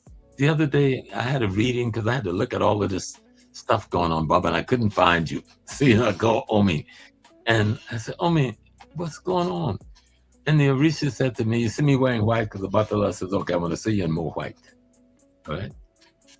And the Orisha said to me, says, you don't worry that we are all here available for you to access. We're here for you. But you must access us in you. Because all of the forces are in us. In the Moorish kingdom, I'm going to just drop this one, because I lived in the Islamic spirit realm for a long time. I went to Mecca and I went before the Rabat Alim al-Islamin and I challenged them on what the Arabs had done to our understanding of the sacred science. And so I know that even in the Quran, when they teach you, I watch brothers who are good Muslim brothers, both in the Orthodox realm and in the nation and the other fragments. None of them teach the pearls of faith. How are you going to say I'm a Muslim, but I don't teach the quality and attributes of Allah as being essential to character development? The 99 names of Allah, that's the 99 Orishas. And so the Moors had developed that to a higher level. That's why the school of thought that they came from was called the Maliki school, the king, not the Hanbal or the Hanafi or the Shafi. That was the Arab and the Turkish world. The Moors had taken it to another level of understanding because this was Kemet 102, And so we have to understand that we're just vessels of a body of knowledge that is attempting to explain the universe to ourselves. We are that universe,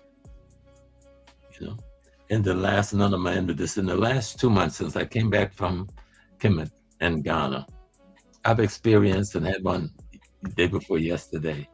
In 2 months, I've experienced like now 9 deaths in my immediate family. Wow. Most of them elders, in the late 80s, early 90s. There was 2 who was younger. And I was asking the Orishas, I was saying, what is going on? They're going to do greater work, and they're making space for others to do better work.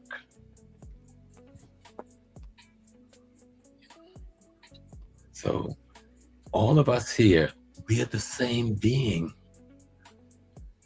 but the universe have chose to teach us through different vessels about the same body of knowledge that will make in our consciousness, our Ori, the totality of the totality understandable. Is that why all y'all got on white except me? Black ain't nothing but a shade of white, brother, and white ain't nothing but a shade of black. All right. Well, you know, one of the things that the Orisha culture teaches is about reflecting and deflecting and absorption. The black is an absorber and absorbs. And sometimes in our existence, particularly when we're dealing with our not only Richa or spirit, you know, colors, the color you wear also reflects and also radiates inside of your aura, your being, your whatever we want to call the energies field around you. And so the lighter and brighter of the color that you use, whether it's going to be shades of blue, which I'm so attractive to, but white in certain times of your life, when you're dealing with crises, when you're dealing with deaths, you're going to need white to be able to be keep you in an insulation, reflective of you know, pulling in too much energy at some points and periods of your life cannot be, you know, of great benefit. And so you know, one of the things that we can use as terms of remedy for us to be able to shield ourselves is color. You know, each color has a vibration, and it can be measured on a spectrum to know whether, you know, white light, purple light, blue light, and each one of them, of course, are broken down into places in the body that also respond to also feelings and emotion. If someone is angry, we know that there's a red aura that will be able to be around them. But when someone is ethereal and has a connection to the cosmos, and we have seen over the course of study that there's a white emanation of a white light around them. So using color is also, you know, very, very, or using gold and silver to be able to measure a higher sense of vibration. That's why when we're talking about, you know, the blues and the golds and what they radiate, it radiates a certain energy field in this fields. So yeah, wearing white, yeah, Baba got to join us. Get on that white, get on that bright. But let me come back to something that Baba Selassie was saying earlier.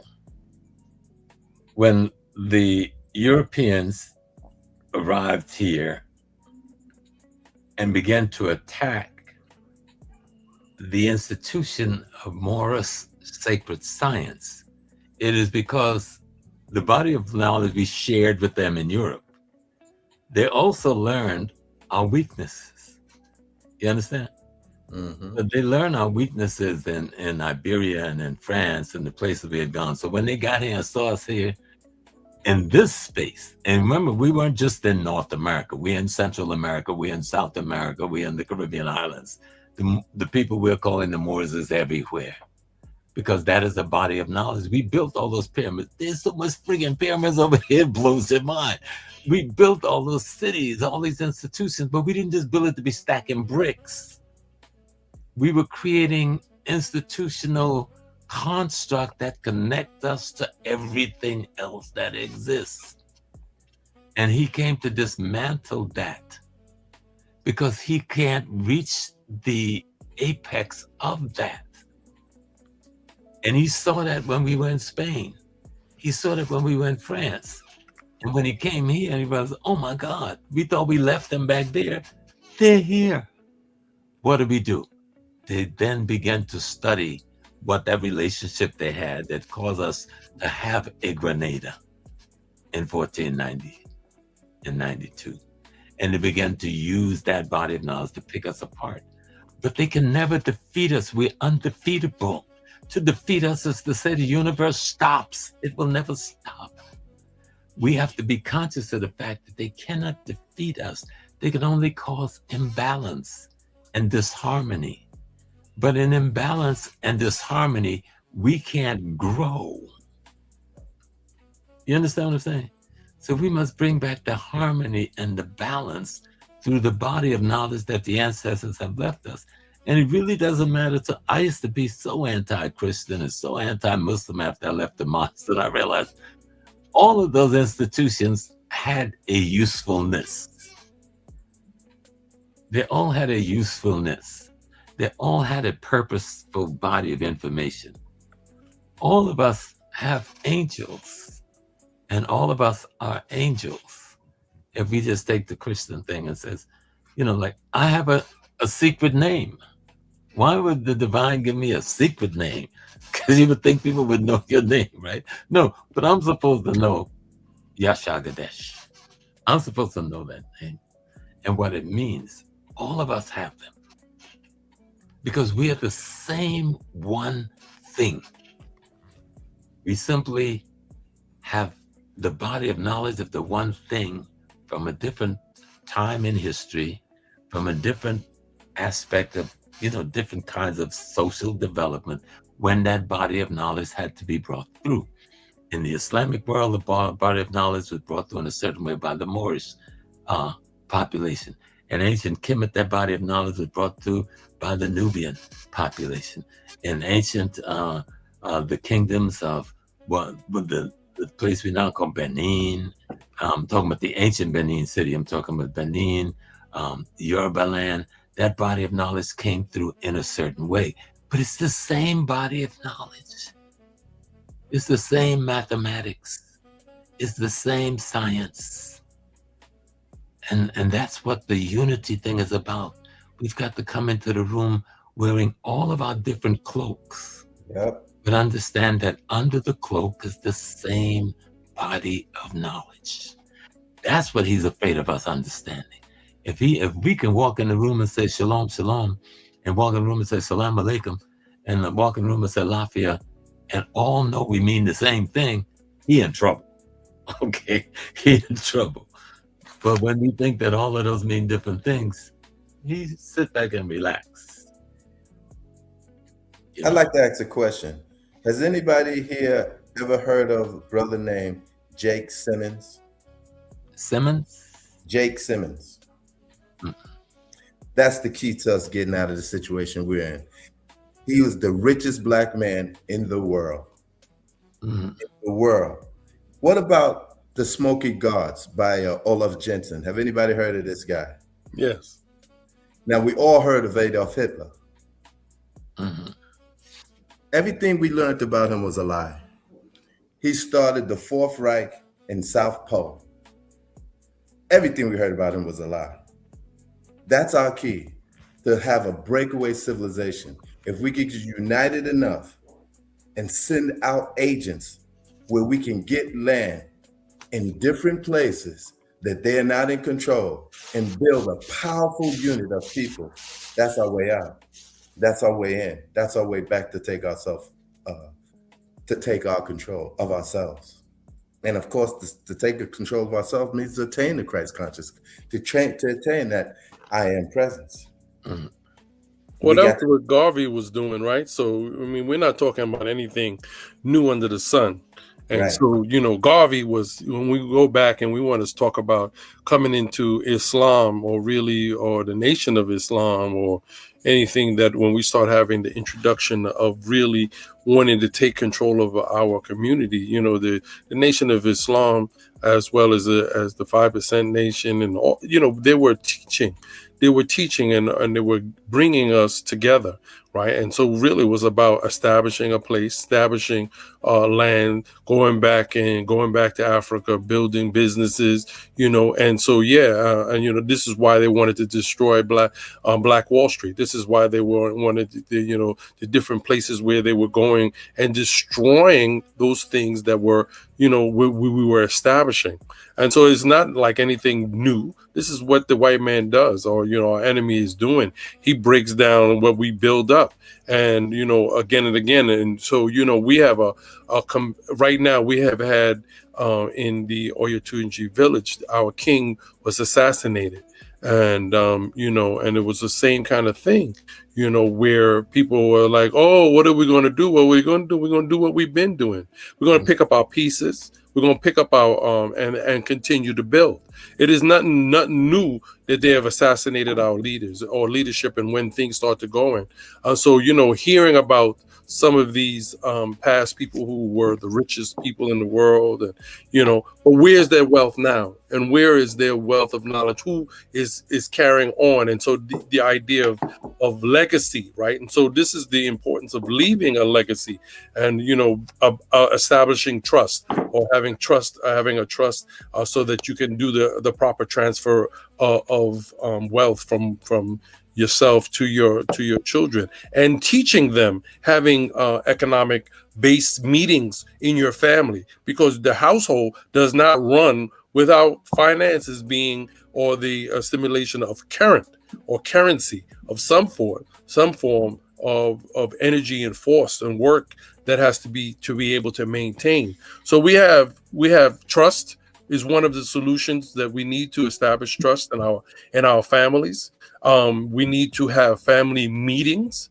We need to realize that running a family is like running a business, that we need to run ourselves in a concert, right? And so again, going back to energy and rhythm and music, and the musicality of having ourselves establishing a trust, or establishing banks. Why do we no longer have African people establishing banks? We established a bank. Freedom National Bank was was on 125th.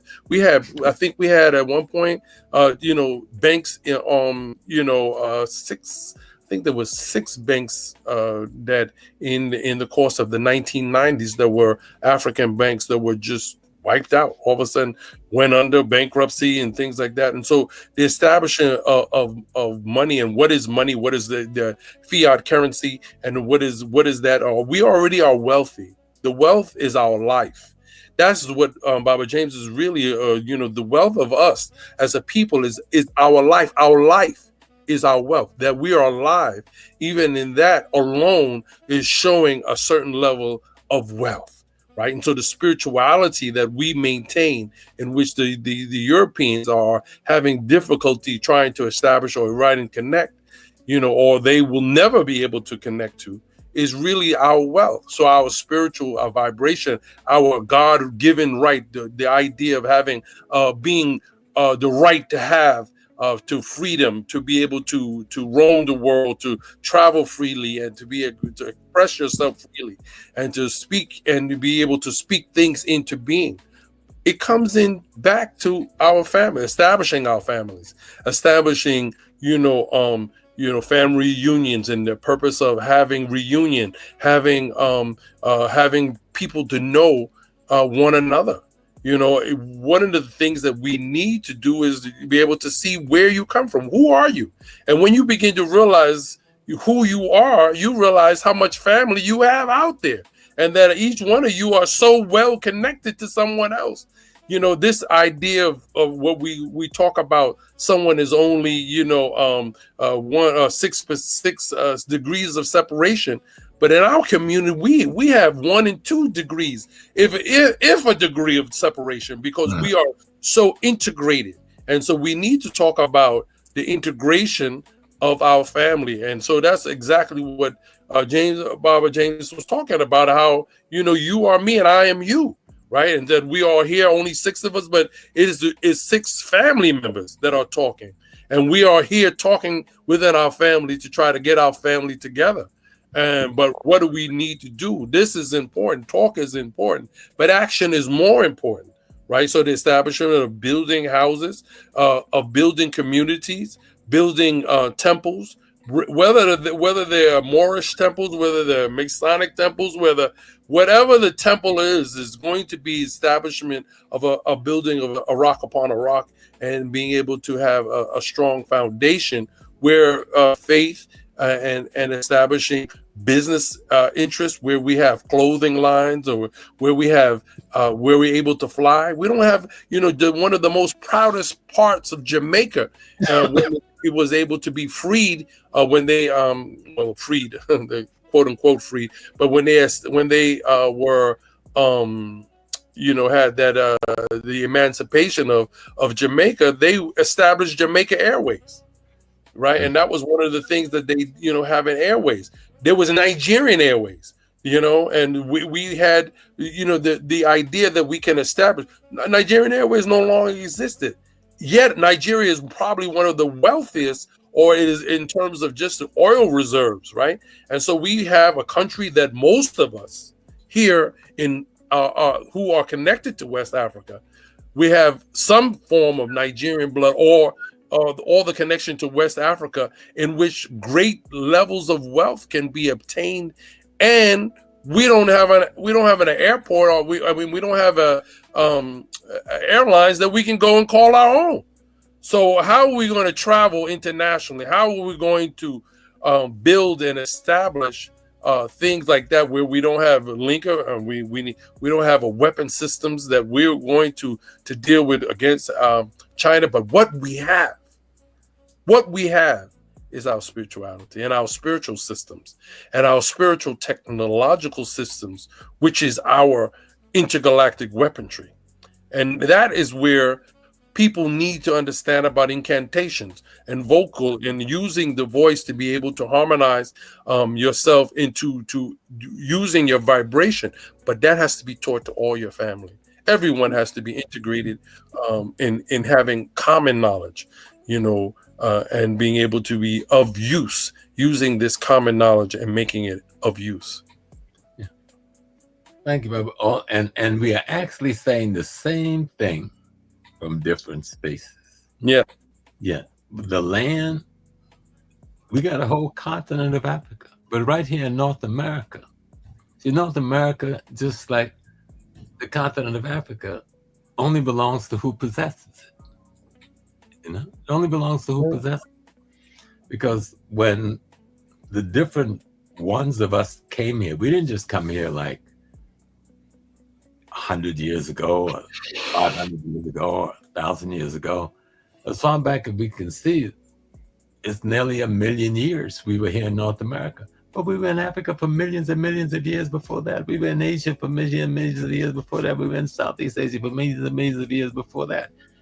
What baffles me is why the North Americans' migration and settlement seems to be a greater reality than the Cambodian settlement, or the Russian settlement when it was all black, or the China settlement when it was all black. It's not about the personality rather. It's not about any ethnic group. It's not about any tribal group. It's not about any clan or national group. It is about the body of knowledge that explains cosmology and ecology and what is our role in it. That is the kingdom of God. If we can ever establish the kingdom based on that body of knowledge, then we won't have to worry about a white man. He will not only genetically disappear, but he will psychologically disappear, because if he genetically disappear right now, we are so imbued with him, he will be even more powerful than he was when he had a white body to live in. Living in a black body gives him much more power, because eventually his whiteness is going to be gone in a few hundred years. But he will not go unless we return to the way of our ancestors. And that is the way of the universe itself. That is our primary ancestor. I think we had a bunch of great leaders. We got Marcus Garvey, we got Booker T. Washington, we got Elijah Muhammad, and many, Moses Drew Ali. I think something is missing as far as us growing and being able to sustain that growth. Because we could take cowrie shells like you got behind your head and make that the money. And what we've made money now is paper. Here's the thing. If we get away from those who are enemy, and it's like Don Corleone said in The Godfather, I thought this guy was my enemy, but only the day that I realized that this was the enemy all along. We have to get away from our enemy. Adolf was able to do that. He was smart enough to figure out we can set up a breakaway civilization, which Olaf Jensen found, which the Lemurians went and asked for from the Agartha government. There's tunnels inside the pyramids and the Sphinx that lead directly to Agartha with the same level of bricks that make up that whole compound. So we got civilizations that's kept away from us, that's really in control. This is our power, to get away from our enemies in a land that they're not going to come and start trouble, and build ourselves like Christ-like beings. Because once that happens, once we get into our God self in reality, we get out of the cocoon we have jumped in and called it ourselves. That we realize we're the Christ, that we realize we're the God, we realize we're the I am. When we do that, we will be invincible. And the gods, ascended masters, and the saints are waiting for us to do just that. But we cannot do it in the house of our enemy.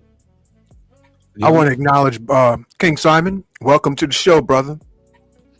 Hey, greetings. How you doing? Can you hear me? Yes. We can hear you. King, sir. Good to hear you. Wonderful, brothers. How y'all doing? How's everything? And sister, how you doing? Everything all right?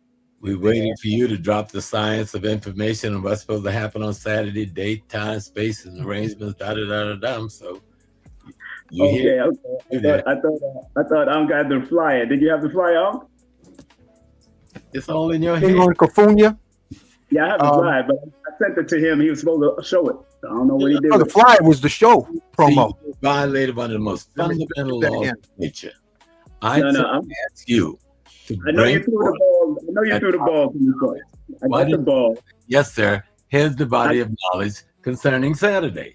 I got the ball, but I would rather him show the flyer and then I could talk about it. I'd rather him show the flyer and I could talk about it. So that makes sense, But again, family, because he has the link to the Linktree that will let you know how to get your tickets, not only for the event but also the live stream if you want the live stream. I just came off of another show myself, so there's a whole lot of things going on here. But we're going to be at Nicholas Brooklyn, 1396 Fulton Street, between 5 and 9 p.m. Doors open at 4:30. Actually, it opens at 4:44. And then we start with the sound bowl healing with Sister Kufunya around 5:55. And then we have Brother Joshua that's going to speak, and also Sister Felicia. And then closing out the whole night after the break, we're going to bring on the one, the only Baba James Small at Nicholas Brooklyn. And it's going to be a very interesting event because there's a lot of people that's coming from out of town, a few people coming from out of town and all that kind of stuff. And I can't wait to see them. But again, I personally been making sure I speak highly of our Baba because I've known him for a long time, and I know the spirit and I know the energy. And we got to keep this energy flowing in the highest level of spirituality, but also in the highest level of understanding and understanding on all ways of using our mathematics, using our spiritual alchemy, and move forward on another level, man. Because this is going to be a monumental event, and I can't wait to have it at Nicholas. Being that I'm back in New York doing what I got to do and what I do best, and which is promote and produce. You can contact Nicholas at 718-858-4400, 718-858-4400, or you can bring the flyer, take a screenshot of the flyer, or bring the actual flyer if you have one, or take the screenshot of the promotional flyer, bring it to the door and get a discount at the door. Young people are absolutely free from 0 to 17 years of age. But get there early so you can get that sound bowl healing bath by Sister Kufunya that's here in the building, because we need it. And we need to find balance. You know, Dr. Khalid used to tell us to be saints, saviors, soldiers, scholars, healers, and killers. And right now we are in the healing phase. But if killing has to come out, we will do it. That's just straightforward and straight to the point like that. So we stay focused. We train hard. We train to protect. Big up to all of the teachers that I've gone under for many years. And big up to Master Mo, who I spoke to earlier, man. He can't make it, but he wants to wish us all a great, great celebration that we're going to have over there at Nicholas. And thanks to Baba and his extreme depth of information. And of course, and all the other brothers up here, and you too, Uncle Rising Sun and Sister Kufunya the D, because y'all are my elders, to tell you the truth. Y'all are my elders. So that's a good look. Every one of y'all. So it's a beautiful thing, man. And I'm just happy to be here in New York in this cold ass weather, but I'm good. I'm good. It's cold. And it's I was just thinking I need to move back to New York where all the heavy hitters are, but you just told me why I do not need to go back to New York. Yeah. Yeah, because Georgia is cold too now up here, and it's going up and down with this cold, man. But I usually like to go to Florida around these times and just chill. I hear you 100%. It's 48 degrees here now. Well, oh, where you at? Where you at? Where are you? In Atlanta. Oh yeah, because that's where I was living in Stone Mountain, but I'm up here in New York right now with my mother, making sure she all right, taking care of this business. But I'm glad Baba Smalls is up well at 80 years of age, man. We still gonna be having a birthday celebration that day, so we still celebrating you, sir. Yeah. You know, the last time I saw you, Baba Smalls, was at Luis Reyes Rivera's funeral. We was at that funeral. You came to his funeral, and it was in Brooklyn, as a matter of fact. Right. And you was telling me about the restaurant y'all had in Africa. And, yeah, it's a hotel. It's a hotel. Yeah, that's what you said. Is it still happening? Yep. It's 22 years. We need some capital to revitalize it, but it's still open. It's running, and the idea was simply to expand yourself. That one of the ways that we expand ourselves, but we also helped to create Emancipation Day model on the Jamaican Emancipation Day, which has become a big thing in Ghana. We also helped to create PANAFest, the Pan-African Historical Cultural Festival in Ghana, which is one of the biggest on the continent of Africa. You see people now going to that river, it's called the Last Bath. Well, I helped to choose that location. There was no pathway there when we walked through the bush that day and said, this space is the space, because the king of the god, Niamugi, at that time, had a personal meeting with me over here, and he says, we've been attending y'all's ancestors long enough. It's time y'all come home and take over the business of attending your own ancestors who was lost along the way. And it means that you must then open up the sacred groves. This place was one of the sacred groves. So now one of the biggest Durbar in West Africa is held there every year on Emancipation Day at a place called Asin Menso. So the hotel was one little piece. It was like an anchor in the middle of trying to reunite with family and try to move to that space of understanding where we can say, you may be Akan, you may be Yoruba, you may be Moors, you may be Hebrew. And because one of the brothers who worked with me through that is a Hebrew Israelite named Nathaniel Cohen Halevi, who's lived there for the last 36, 37 years, who's married to an Ewe woman. Ewe is one of the highest voodoo tradition in West Africa, not the Fan in Benin, who we find relating to Haiti, but the Ewe is a whole nother explanation of spiritual personal manifestation. And they talk about their migration from Kemet, from Lemuria, from Mesopotamia, until they landed in this place, which is called the Volta. There's all kinds of bodies of knowledge and history of our journeys that you learn from among the different peoples. But come back to Baba, like you said, it's this unity. How do we have a common understanding of the knowledge of the universe, the science of the universe, the way of the universe. Because, and even that thing we call the enemy, it is a part of that same universe. There can be no God without the white man. I'm gonna say that again. People say, nigga, you crazy. There can be no God without the white man. If you ever saw a statue of Ramesses II, one of the beautiful statues, and Ramesses is standing and he's young and he's in all of his fit, but on one side of him is Set and on the other side of him is Haru. That's right. That's Maat. That's Iawapili. That's perfect harmony. If you just got a Haru, you're in trouble. If you just got a Set, you're in trouble because you got imbalance. But when you have both of them existing, then you have the balance, because that's the law of opposites. That's the cause and effect by which all things so far we've learned exist. The very energy in me have a twin in you. I mean, like, I am you, you are me, Ilukomi, you know. And I think when we realize that the names we have ethnically doesn't have to do with a physical ethnic group of people. The names we have to do with a group of people who were trying to practice and understanding the divine laws of reality and implement it. And when we implement that, any environment we implement that in, the enemy dies. They die. You know, they cease to be able to function. First of all, we know that if your container is not sufficient, you cannot hold spiritual essence in the first place. That's why the Europeans constantly try to get us in a space where spiritual essence isn't the way things happen.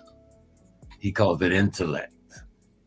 But that level of, he can't hold spiritual essence. We can hold. We're a container that can hold spiritual essence, which is another body. When I say spiritual essence, I'm talking about a body of energy and electricity and vibration, and we're working in a harmony that it knows itself. So that's just another way of saying what all of us been saying all night anyway. So, you know, it's, all right, so we want to just recap King Simon, and let's wrap this up because you know, it's late in the Before evening. you do, bro. Yeah. Before you do, I'm having problems.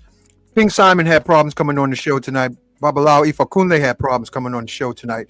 And I'm having the strangest technology because I had put together a music flyer, and then I go to YouTube and it's gone. So I just finished uploading it again, and I did this for, you know, our collective, and here it is now. I'm gonna play it.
All right. Here's a charger. Love There it it, is. love it, love it, love it, love it, love it, love it. And here's a flyer. Thank you again, Kufunya. Thank you again, Brother King. Yes, sir. You're welcome. So, It's King Simon. what'd you say? That's King Simon? My grandson who just walked in, his name is King. He came. Oh, okay. He thought you were talking to him, and he said, "Brother King." Big up the King. Yeah, you can scan that QR code right there if you want to go straight to the Linktree. And again, doors open around 4:44 for the event to get prepared and get everything lined up. And about 5:55. I'm doing it purposely with those numbers because I know those are considered in the study and the sacred science of numerology as angel or angle numbers. So I'm doing it purposely under that because I want to. And the live stream starts at 5:55 also. So people that don't want to purchase live stream that can't make it into New York City, Brooklyn, New York City, you can purchase a live stream through that link also. And the live stream I think is only $20. So come on in and enjoy. You'll be able to ask questions in the live chat if you want to. I'm going to see if I can have an assistant with me because last time I was doing it all by myself. And, you know, sometimes if you can't find nobody, you do it by yourself. And I'm one of those people that have been doing that for years. If I don't find that people are ready, I build stages by myself before. So I got no problem taking over the whole thing and just making it happen. But it's very important that we work with each other, have alliances with each other. And big up to the late, great Assata Shakur. She was one of the primary people that let us know that alliances with other countries and other places is very important. So she can live there and stay there until she transitions, you know, and doing what we got to do to have alliances all over the world. Working on alliances in different parts of the country and different parts of the Caribbean also. And here, just in case, you got to be, just in case, you got to know what you're doing. You know, and Baba Small's global spiritual work is exactly what it is, global. It's not one place, it's not one size fit all. You got to understand the global understanding of it and how to use it correctly and how it all can mesh and blend and how you might be doing Santeria, somebody may be doing Obia, somebody be doing Hoodoo or Voodoo. It's all the energy that you just have to know how to work it together. And I'm appreciative of what Baba James Smalls and all of you are doing in your own capacity. Enough respect. The Sufism I've went down. I've been a part of the Sufi order since I was young. So all of that I've done when I was a child, and still it's all coming back full circle. You know, all this knowledge and wisdom and stuff and understanding, understanding and overstanding is coming back full circle. But I thank Baba Smalls for agreeing to come in on December the 13th to enjoy the space and have fun before this year closes out. All right. Ashe. Babala Ifakunle, pardon me if I interrupted you. I wanted to hear your words that you was about to drop before I brought on the flyer. Could you please share again and reiterate what you was about to say, your message?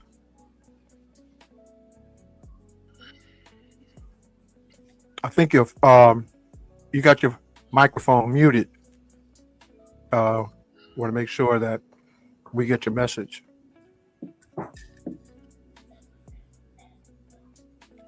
Yeah, you got to unmute. Did I do it? Yeah, you're good now. There you go. All right, great. Yeah, I just wanted to, you know, recap the importance of, you know, the community. But I was really, my message was to do exactly what you did, was to, you know, recap and make it clear, you know, concise in terms of you know, closing out in terms of hitting the bar, hitting the point. What's the action? The action is to be there. The action is to, you know, there is no party without people being there. So, you know, it's that point for us to make sure that everyone gets the information. It's not as important as for the people who are here and we have the information. We want to transfer that information and transfer the energy and the power over across so that we can ignite and make this fire, light this fire and make it hot. So that's what it is. It is about making that fire, making it hot and make it burn, you know. So, you know, we're somewhere playing the piano or somewhere playing the violin or hitting that drum. Wherever you at, you got to be there. So that's making a recap of what is going to be going on Sunday. Saturday. Yeah, and I love that backdrop. I don't know where you're sending it to Sunday. Where you sending people to Sunday? Saturday. I love the backdrop. Somebody's messing with the time-space continuum because everything has been like hiccup. We won't be there on Sunday, that's for sure. Saturday. But Wednesday, Wednesday is one of those days that's connected to the Mercury energy. So sometimes communication, all that can be tricky. Yeah, Elegba Day. Yes, right. That's right. So this is a Wednesday, so that's what we're dealing with here. So I understand. You have to be very clear that those forces that would not like for us, in whatever small way we're able to do it, to impart our spiritual sacred science to a larger space of the masses, play with the technology. And that's what I got, where the young brothers got confused when I was telling Foundational Black America, beware of who's taking the money. We've all, I've been out here a long time in multiple organizations. Every single one was infiltrated. Every one I've been a part of. We saw Fred Hampton leave because of that. We saw Malcolm leave because of that. So Dr. King leave because of that. They were all surrounded by collaborators and infiltrators and agents. They don't send CIA agents in multiple numbers or FBI agents. No, they pay one of us. Intelligence means gathering of information. It doesn't mean person. It's not a James Bond thing. I believe that.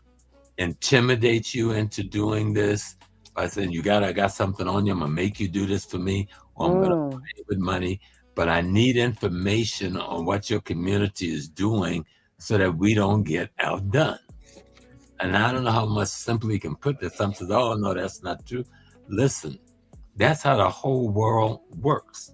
That's what intelligence, somebody said I got an intelligence agency. It means I have an agency that will gather information on my adversaries so that I can outmaneuver that adversary or destroy them if I must. I remember you told us about a girlfriend of yours who wiggled her way into your life and was just getting information. Do you remember that? You told us that right in the city college. I was in the class.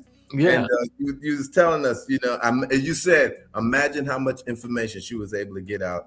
Would you say wiggled her way in? Wiggled her way in. Yeah. This was the one that I knew. Think of the ones I did not know.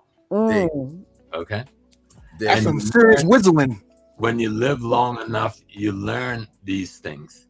I was telling my wife last night, I said, I didn't, on TV, when you watch the police shows, when they get the person in that little room across the table, everybody gives up and confess. It's like, I've been at that table with the pistol at my temple and in my mouth, but I wouldn't confess.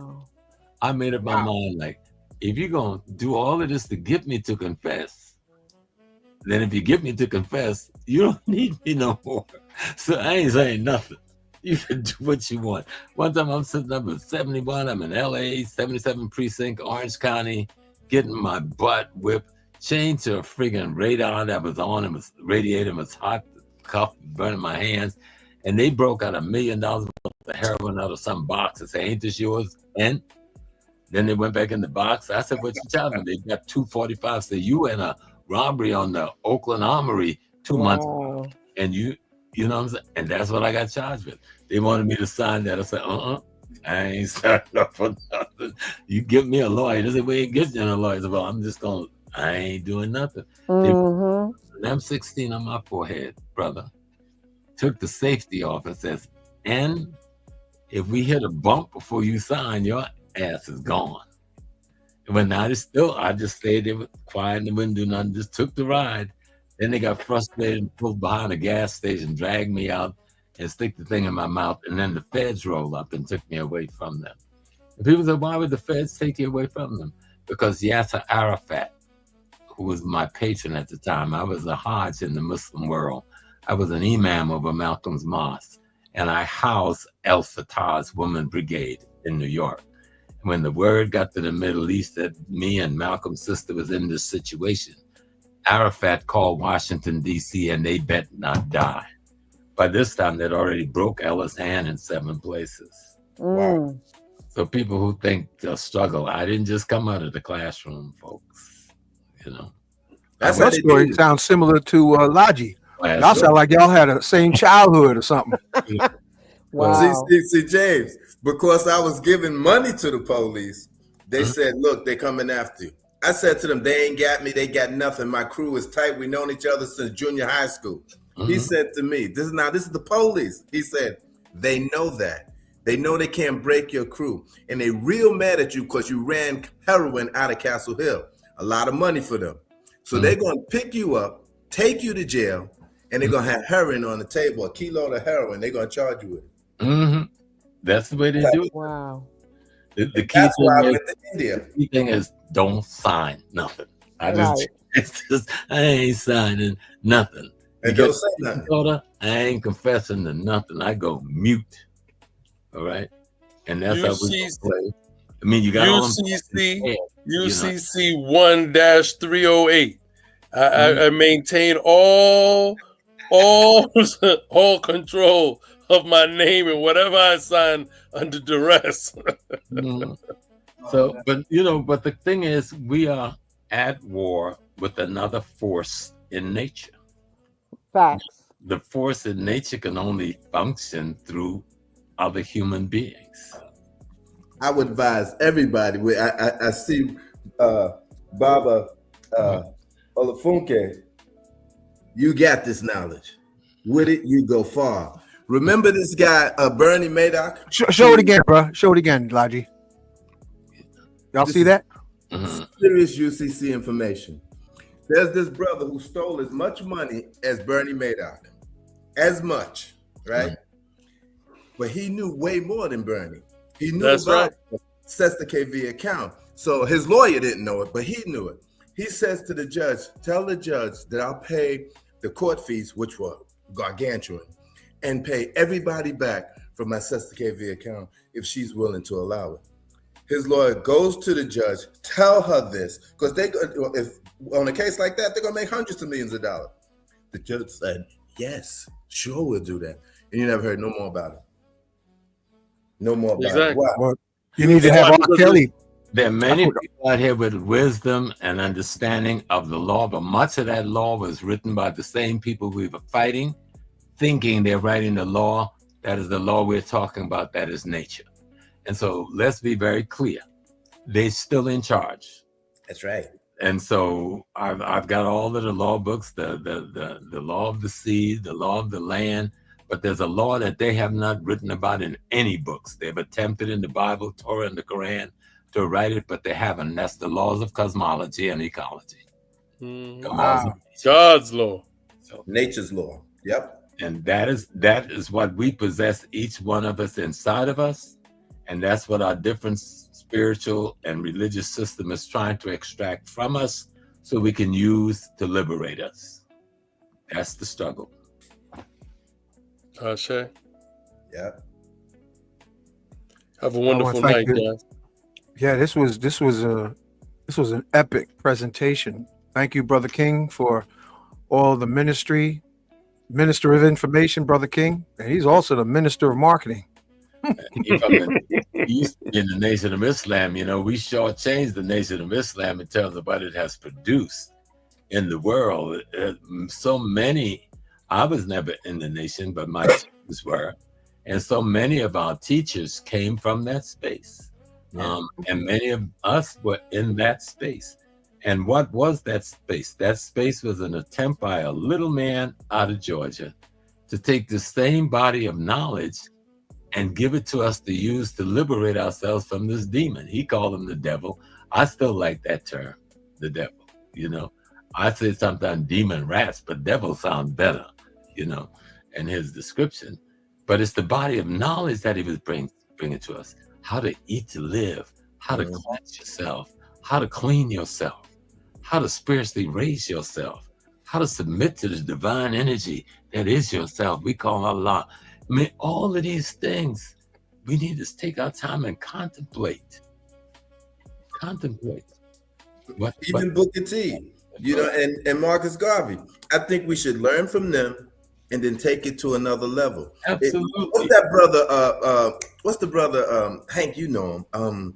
He set up the Islam and he came down here and set up his branch, and they framed him, locked him up. I don't know. Talked about Dr. York, King Simon. York. Yeah. So we cannot. I lived in that community also. Our enemies home. We can't expect that. But York had access. See, the key thing, the knowledge, the key thing, and I love Brother York. I'm like his family. You know, his big brother is one of my big brother, Baba Oba, who had the African Muslim mission in Brooklyn. He was at the funeral for Dr. Ben with us. She calls me once a week to make sure Brother Small is all right. But the knowledge don't belong to anyone. Exactly. The teachers must always remember that. The more knowledge we have, the greater servant we must become. The knowledge don't belong to us. We're given knowledge to give to those in need. It is the medicine. It is the curist. Our job is to give to those in need.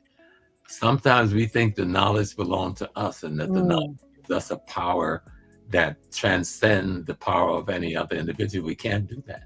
We can't go there because the enemy is looking. See, the enemy is coming for you because we think of him as being stupid. He ain't stupid. He got more juju than you could ever know. You know what I'm saying? He got juju too. And so we have to realize that. And he knows a lot about juju. And I'm using juju in our sacred system, right? And so you got to know what you're up against. You can't play with him. And I remember when Esau went down south after closing the Ansar Allah up in New York, and he sold all the property they had out in Bushwick. He bought up the land and stuff down in Georgia because he invited me and Dr. J to come down. I wouldn't go because he was leading an affront against the Shriners and the Muslim. They're Shrine and Muslim territory. You don't go fight them on that, in that land. I grew up in South Carolina. I am a Freemason. I understand what that is. You got to know when to fight that war and with whom to fight that war. And you can't fight them. The sheriff is a Freemason. The judge is a Freemason. The city council member is a Freemason. The businessman.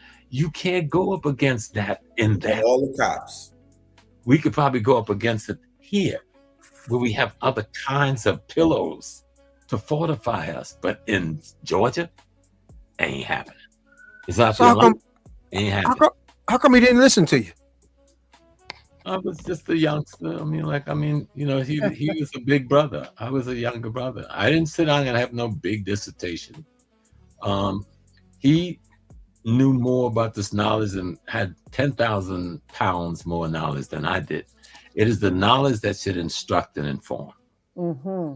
And if the knowledge isn't instructing and informing, you must then call to question your own character and your own behavior. And I love that brother. Like I said, he's my family. If I can get him out today, I'd have him out.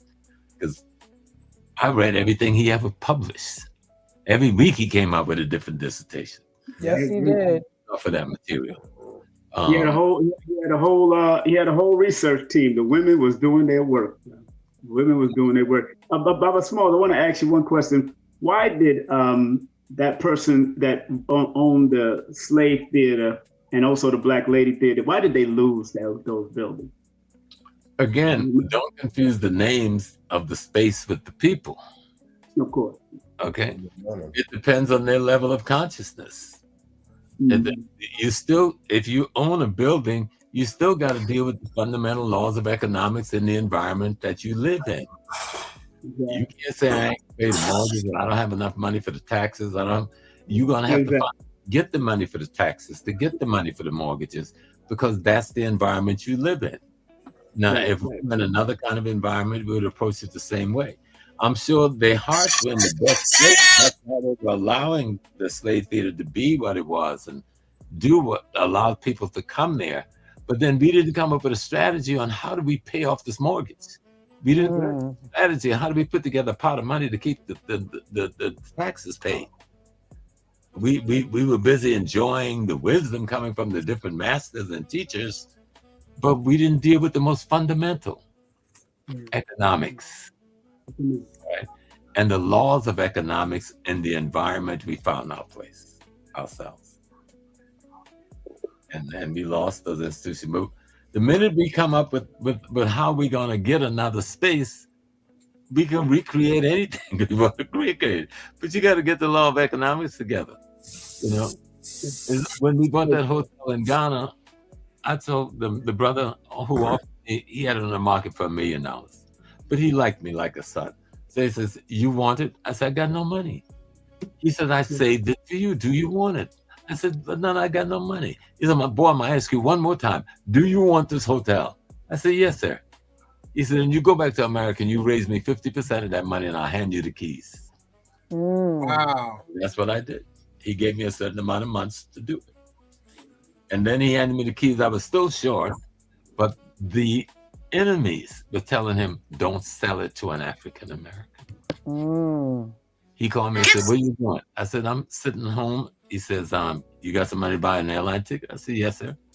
He said, "Your people are worrying me." That was his word. "Your people are worrying me. Get on a plane and come now." I went. He had all the papers laid out. He signed the indentures. I signed the indentures. He handed me the keys. He says, "Because they don't want me to sell it to an African American." He said, "Now you got it." I can go deeper, but I'm just giving you, when you hear me say how these people operate, it's because I've experienced it. Experience is the best knowledge. You know, and that beautiful brother, he was the Santa Hene. I mean, the Sana Hene.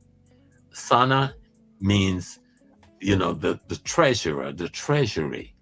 But that the esoteric meaning of Sana is this place from which you do not depart until the task is complete. We have the deepest sacred science explanatory systems in the world.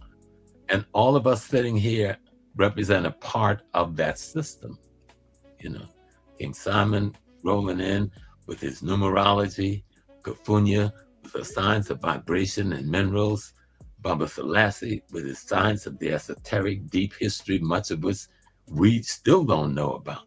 You know, Ankh, I'm just learning with you and the technology. I have to get more into who you are. I know Baba because I submit to his wisdom. I've been around and I've been in at the fringes and in the center of Yoruba tradition since 1967 when I met teacher, Baba Surgiman and Chief Ojamu and Mama Keke, right? And I have never met a teacher with his level of knowledge and understanding of the Ifa Yoruba Orisha tradition. And I've met the best who live in Nigeria now and some here in the Caribbean and other places, because I've never ever declared. I just started last few years declaring who I am. For the most part, people just know this Professor Small. That's the least of who I am, a Brother Small. But his wisdom of Ifa, his wisdom of Orisha, his wisdom of the sacred science system in a living format. And I just... You talking about Ifakunle? Ifakunle. Look, I gotta highlight your photo, bro. But I discovered this one night in a Masonic lodge. I heard that the Masonic lodge, my lodge was one of those lodges, was having a big meeting about religions. And they told me they had invited a rabbi and they had invited a Jehovah's Witness and they had invited all these. And I go like, where's our representation? I didn't know Baba had been invited. And when I insist, you better have somebody there to talk about some voodoo and stuff. And so the brothers invited me to come, but when I got there, Baba was there. And I was like, okay. And I heard him speak. I've known him for many years. I've seen him in many occasions, but that's the night I heard him.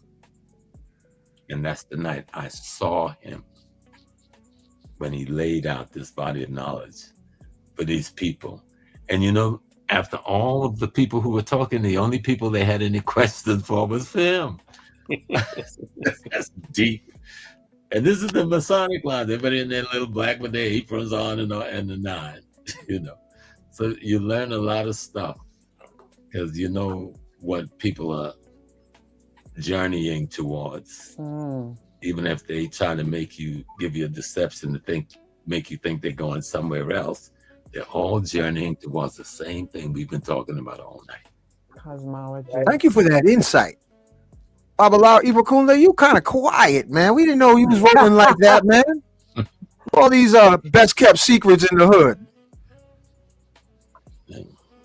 Look, his lips is tight Thank now. You. Oh, okay, all right. Uncle Hanky, you're not easy. You know when wisdom, speaks, you have to listen. So the thing about Ifa, I was trained. One of the things that I tell people about spiritual system and spiritual knowledge, I was trained under my elders. I sat with my elders. I sat with them, and I was a good student, and I was a willing student. And that's the thing that is so very vitally important for people who are going to be coming on Saturday to be able to receive and to hear the blessings of being sitting or standing, or neither sitting or standing, being present on the internet and being able to hear your elders speak. When my elders speak, I'm quiet. There's nothing else I got to say but listen, because I'm taking in. And that's part of what I've always been part of my success, is that I've been able to utilize the success of my elders and their failures, not to repeat their failures and to duplicate their successes. And so, it's very, very important as we are going and winding into levels of our understanding. And as we come together and as we begin to build and destroy and to rebuild, I listen to the mission that my elders send me. And whatever they send me on, I was always a quick and running to go and to help and to do whatever needed to be done to get done. So is that work that I'm hoping that other people will hear the mission, that they will hear the call, the call to order, the call to bring about a unified sense of this divine wisdom that is inside of all of us. This vibrational, where Kufunya is going to bring that vibration, where the knowledge of self can be expressed in a way that will edify, educate, agitate, and socialize them. It was educate them, agitate them, socialize them, and then put them out in the world so that we can begin to have the dividends of what wisdom does. Wisdom brings dividends. And so, and we know that from the 5% nation, they said that, that they used to say knowledge, wisdom, and understanding. And knowledge is the manifestation, wisdom is the manifestation of knowledge. And so we want to bring the understanding so that we have all three together. So these are the first two students of Orunmila. We call them Akoda and Asheda. They were the first two students of Orunmila. That was both, Akoda was the knowledge since time immemorial, and Asheda was the wisdom. So those are the things that we want to deal with. Thanks for sharing that. That's deep. King Simon, you hear this brother over here? Yes, I've heard him before. He's been on my show. Yes, sir. Yes, sir. Have a good time. 9 ether, baby. 9 ether. Yep, I saw that. Number 9. Listen, I'm gonna play that song again. We're gonna go out with music. Hold on a second. All right. Let's do it again.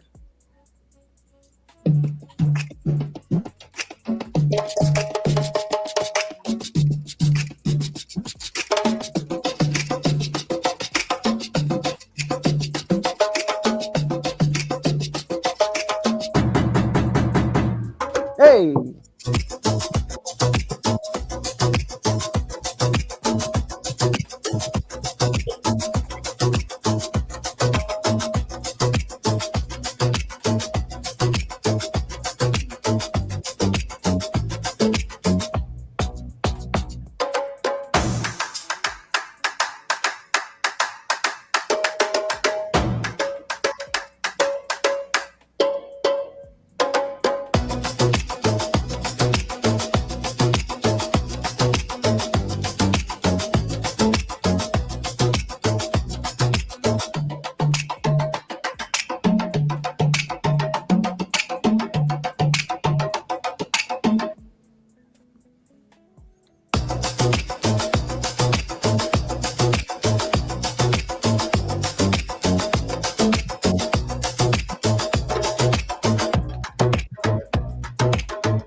like what Baba James Small said about the sound, the music, the acoustics.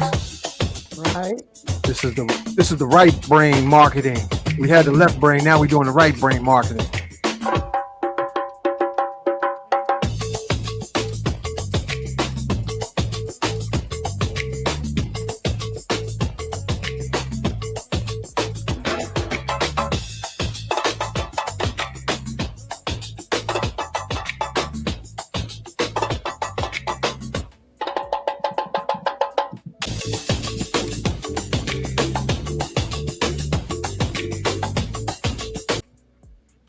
All right.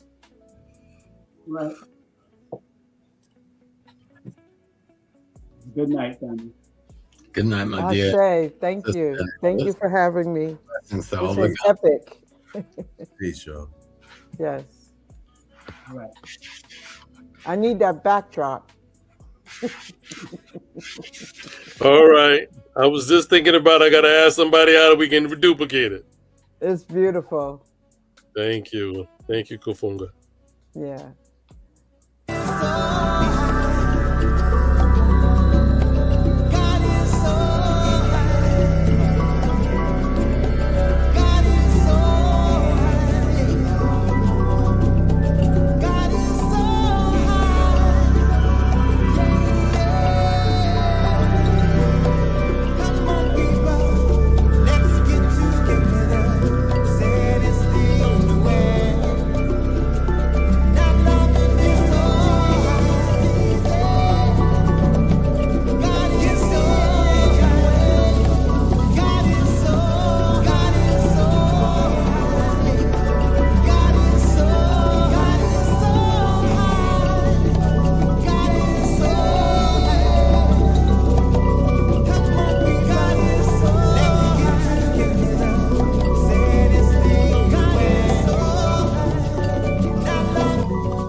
Amazing.